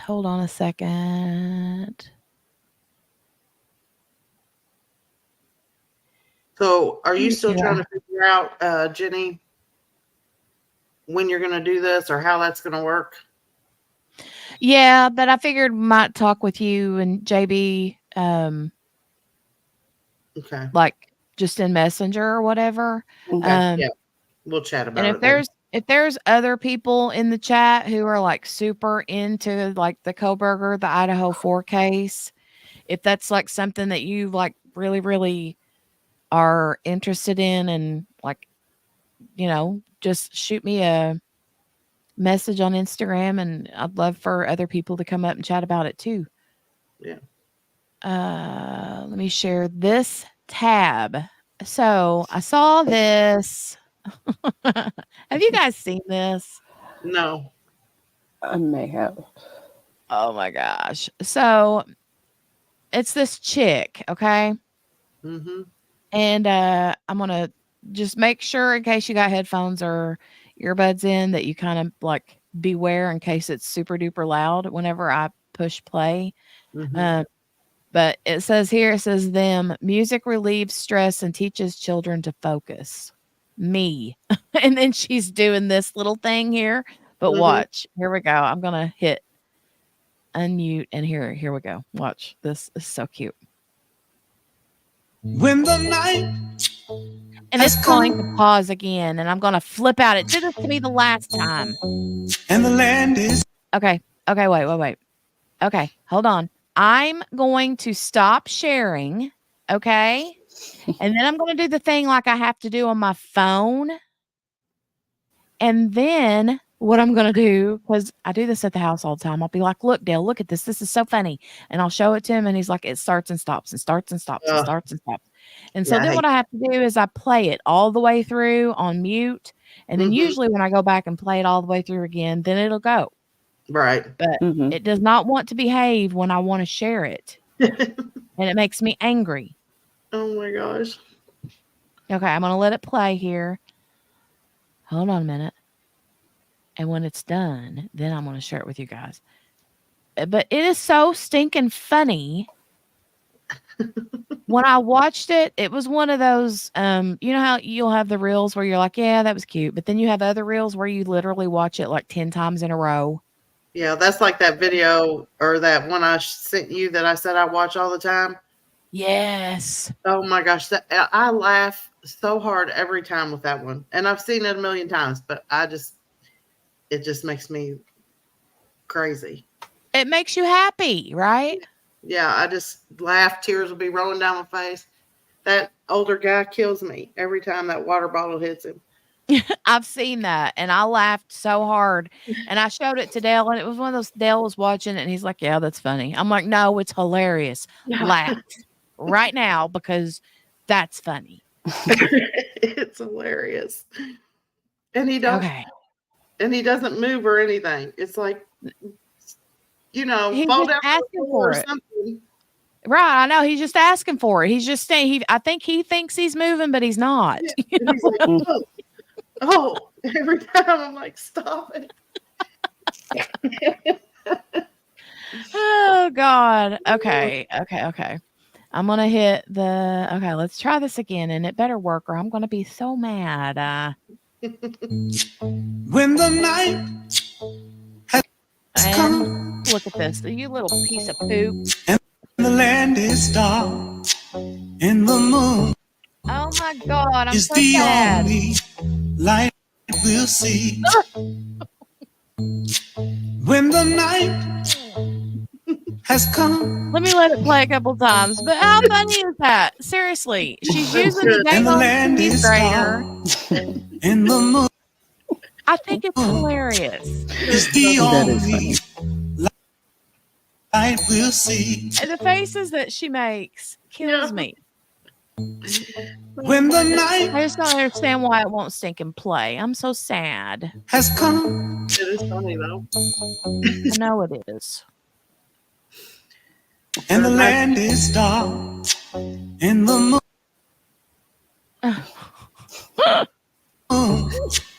is the only Okay. Tammy says she loves pug light videos. we'll see. Okay, it's enough. Oh my When the God, now it's night not going to quit? Really? You can quit sharing it now. You can't stop it. Where was you when I wanted you to play? Yeah. It reminds me of the time I had was down at Gatlinburg. And have you ever been to the Dixie Stampede down there? Yes. Well, they have a pre-show, like in this kind of saloon looking area, and they have a band that plays. Well, Yeah. I got tricked to go up on stage, and I had to play the washboard with this band. Oh my God. My husband still cracks up to this day. He's like, "You were just up there getting it, and your hips were going," and I was like, "I was about ready to die.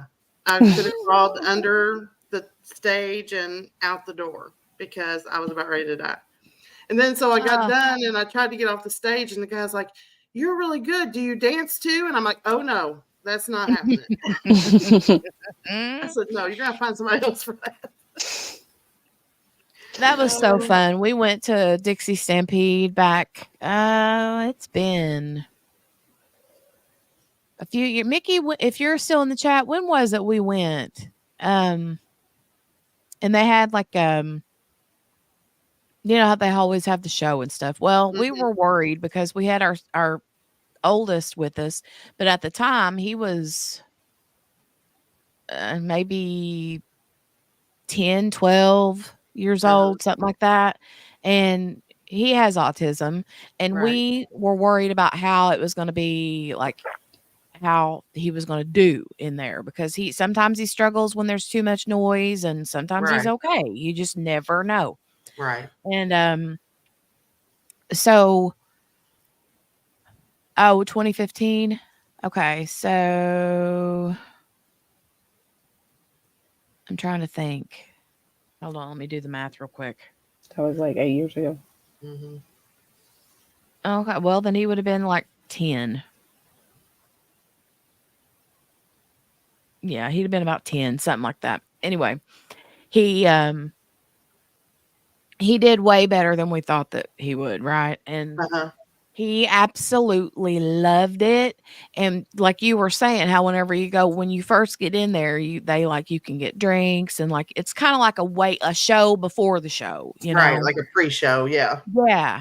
And they come around through the crowd and sing and dance with you and that kind of stuff. And Mm-hmm. he loved it. Like those girls that were walking around there in those little outfits, Yeah. he was eating it up.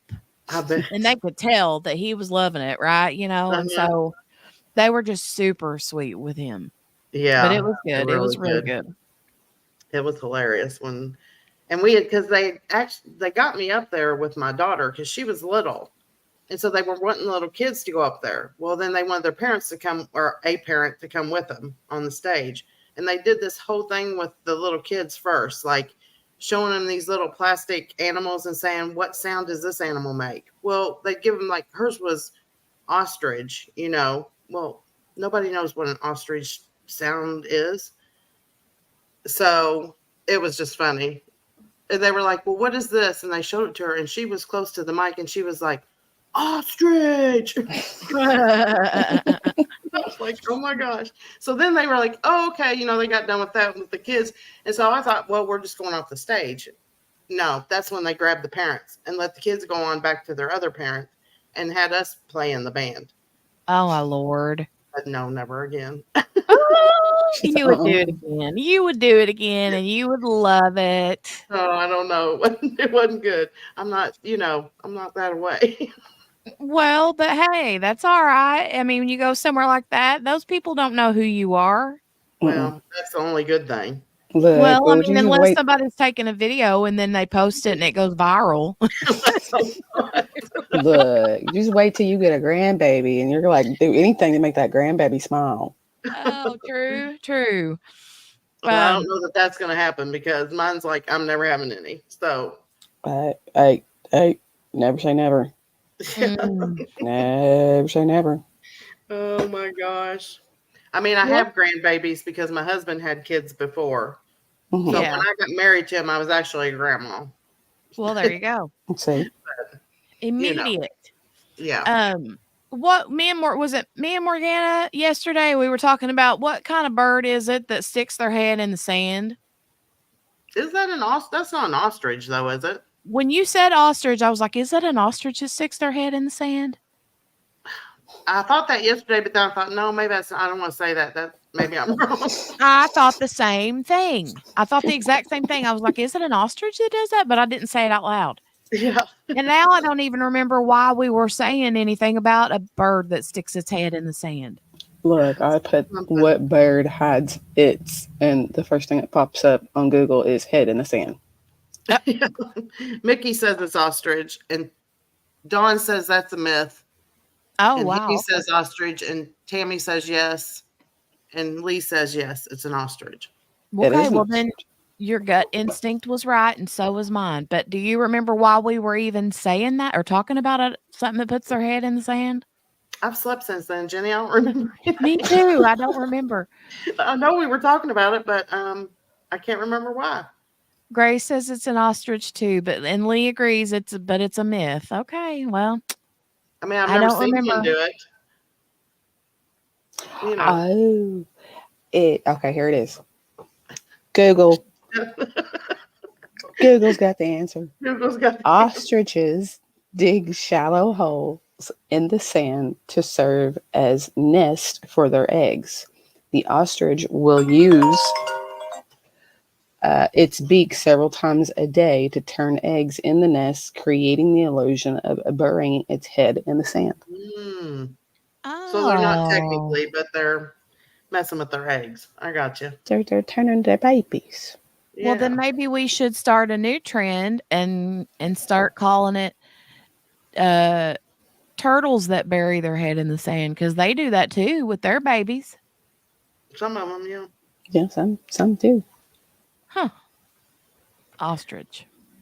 Ostrich. I don't know that I've ever even seen an ostrich in person. Like even I don't know.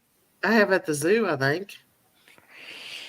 I mean, maybe I haven't. I've been to a few zoos. Maybe I did see one at a zoo, but I don't like. It wasn't like, ooh, look at that ostrich. Yeah. Well, they're mean. You got to watch out. They'll get you. They're not like the monkeys. Yeah, right. I know, right? The monkeys love. Everybody likes watching the monkeys because they do gross stuff. Yeah, they do. They do really gross stuff. That's a fact. And the gorillas. Tammy's seen them in person. I remember one time my niece was a grown woman, okay, and went to the zoo and saw a giraffe for the very first time, and she was like, oh, I didn't know they were that big. Funny. Just as you were saying that, I was watching an eagle's nest where Mama was turning her eggs. Aw, Lee. Cute. I love seeing the eagles. We have them down the road here along the river. Yeah. Mm-hmm. So I'm constantly on the lookout. I always, find some sitting in the trees, the bald eagles. Yeah. Well, I don't ever get to see them. Anytime I think I see one, my husband says, no, honey, that's a vulture. It's just a buzzer. Yeah. It's just a Yeah, you buzzer. gotta look close. Go He look for the said, white "No." head. He's like, you see how it's circling around? Yeah. I'm like, okay. Okay. Don't sit still too long or they may come after you. Oh, Lee watches a live nest cam. Do you guys remember that baby? Was it a baby giraffe that was being born several years ago and they had a live cam on it? Mhm. Yeah. What was that giraffe's name? I watched that. That was so cool. Let me look. I feel like it's there in JP my is the brain. Google queen, man. I'm telling you, my nickname used to be Google or JP Google. I'm just gonna start calling her Google. Right?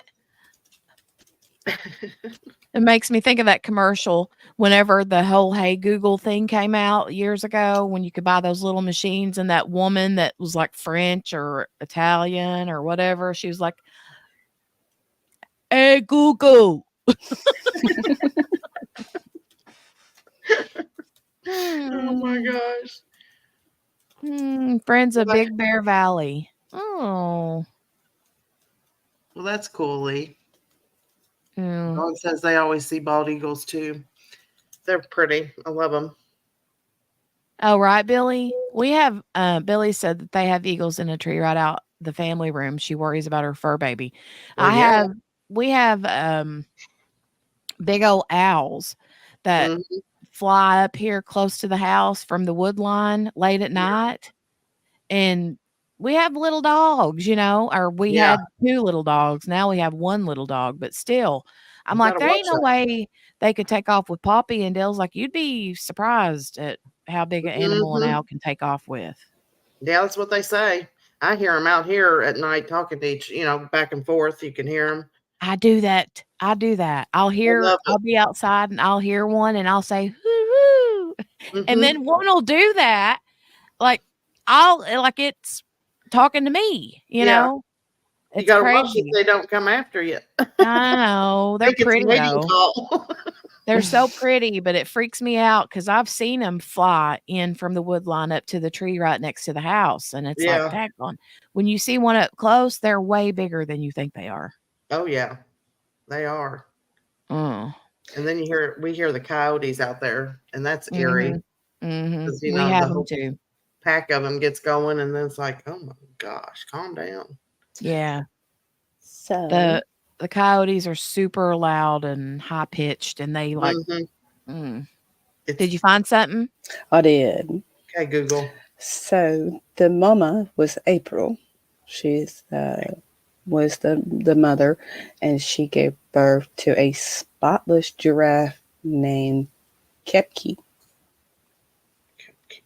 Oh, I think I remember that. How do you spell the baby's name? Kipekee.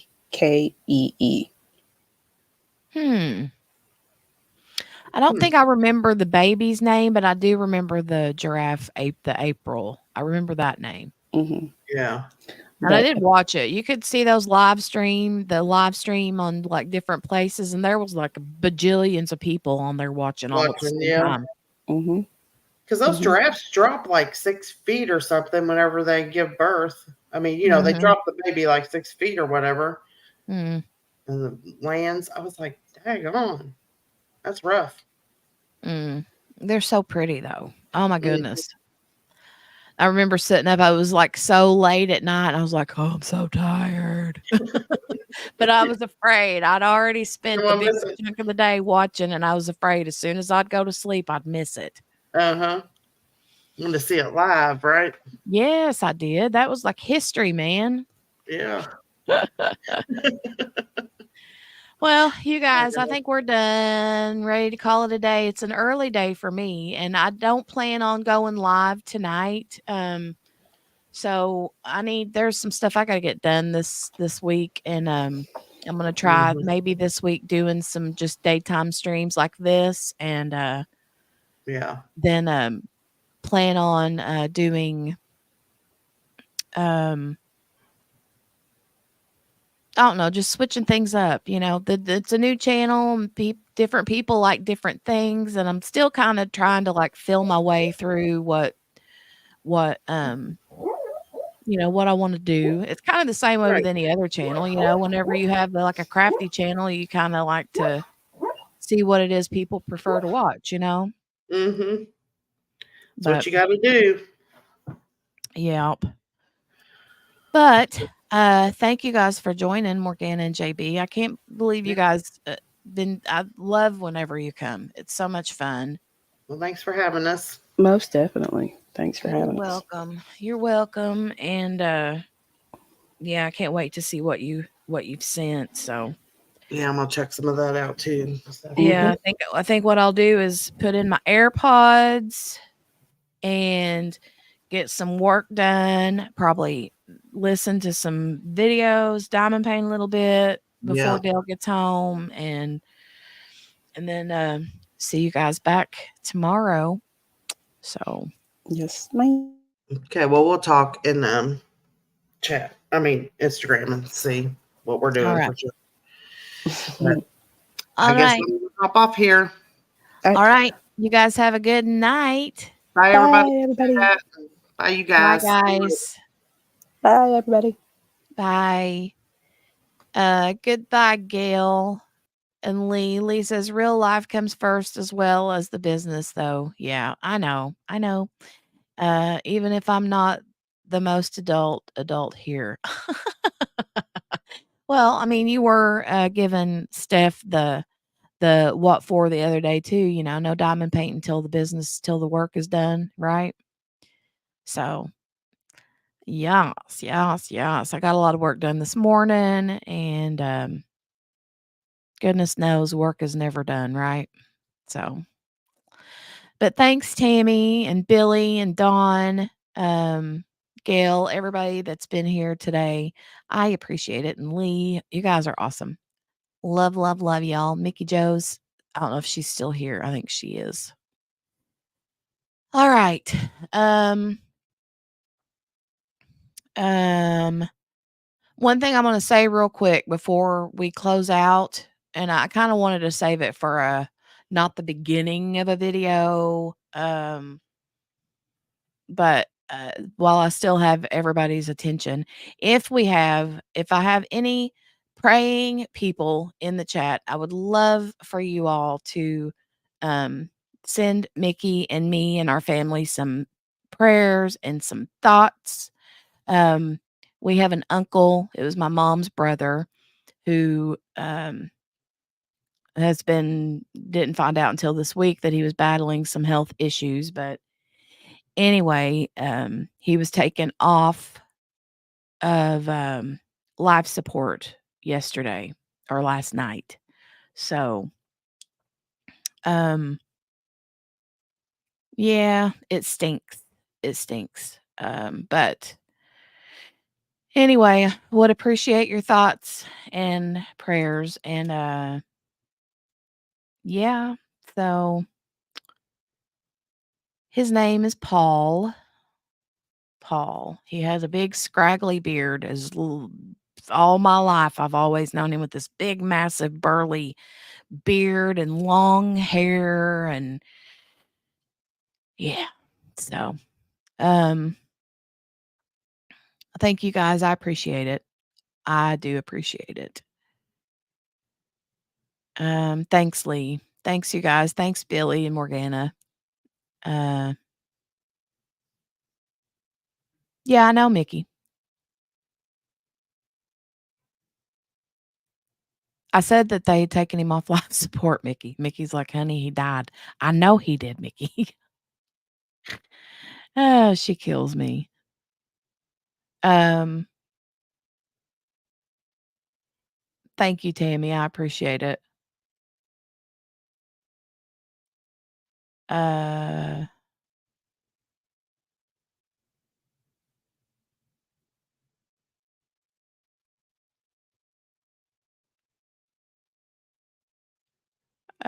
well, but I think that that's kind of what they gleaned from that, maybe. I still struggle with saying the words. If it has to do with my family, I struggle with saying words Like, I still have a hard time saying, like Dale's mom.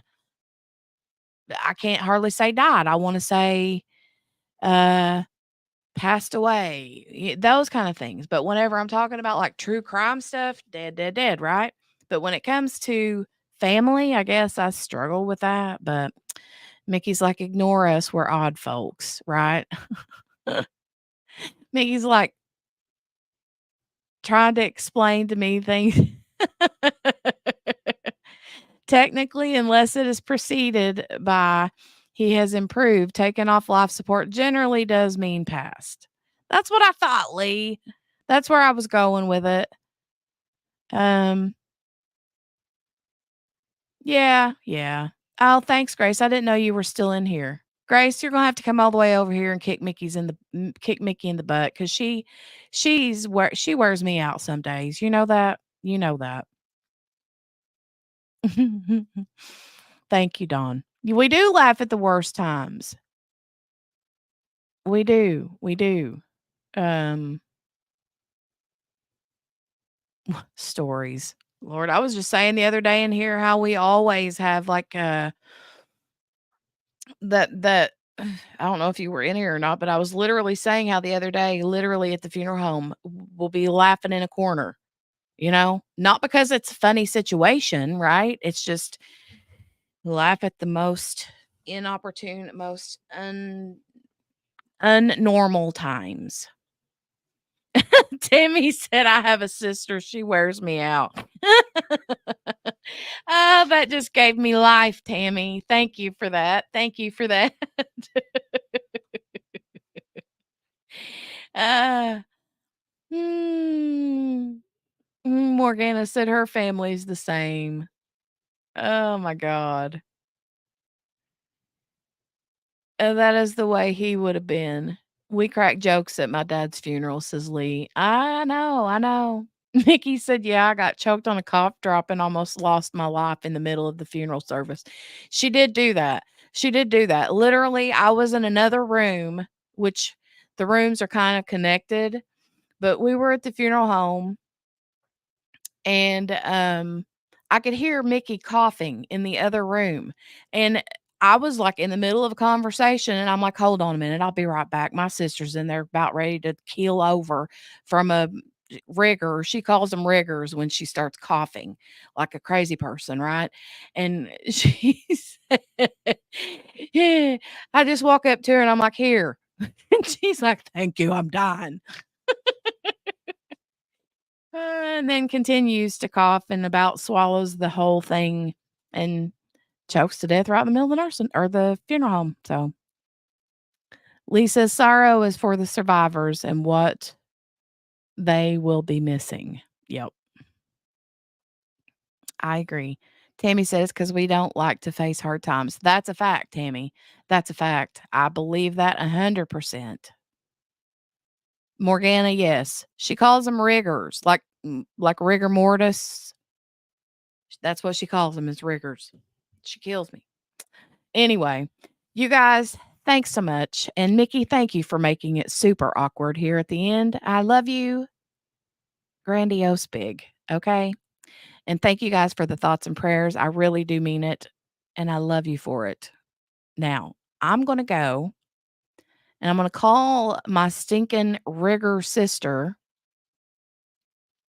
so that I can thank her for oh, wrong funeral. Okay, well, I mean, we've been to how many now? I mean, you about choked at every one of them, so Lee, I still gotta figure Discord out. As soon as QB is good and has the time, I will let her teacheth me, and then Lee, once she teaches me, she said she's not the queen, and I know that you are the king of Discord, so when I have questions, I will you will be my technical Discord guru, okay? All right. All right, you guys have a great rest of your day, and, I'm gonna go kick my sister in the buttocks. I love you guys. I don't have Discord, Lee. If I do, I don't know it. I mean, I think Abigail made me get one time, but I don't remember if that's even what she had me do, so I don't know. I don't have a clue. I don't think I do. If I did, I don't anymore. Unless it's a password kind of thing, then I might have one. I have no idea. So we'll talk. All right. Bye, guys. Bye. Make sure to thumbs up this crazy wonky video. Bye.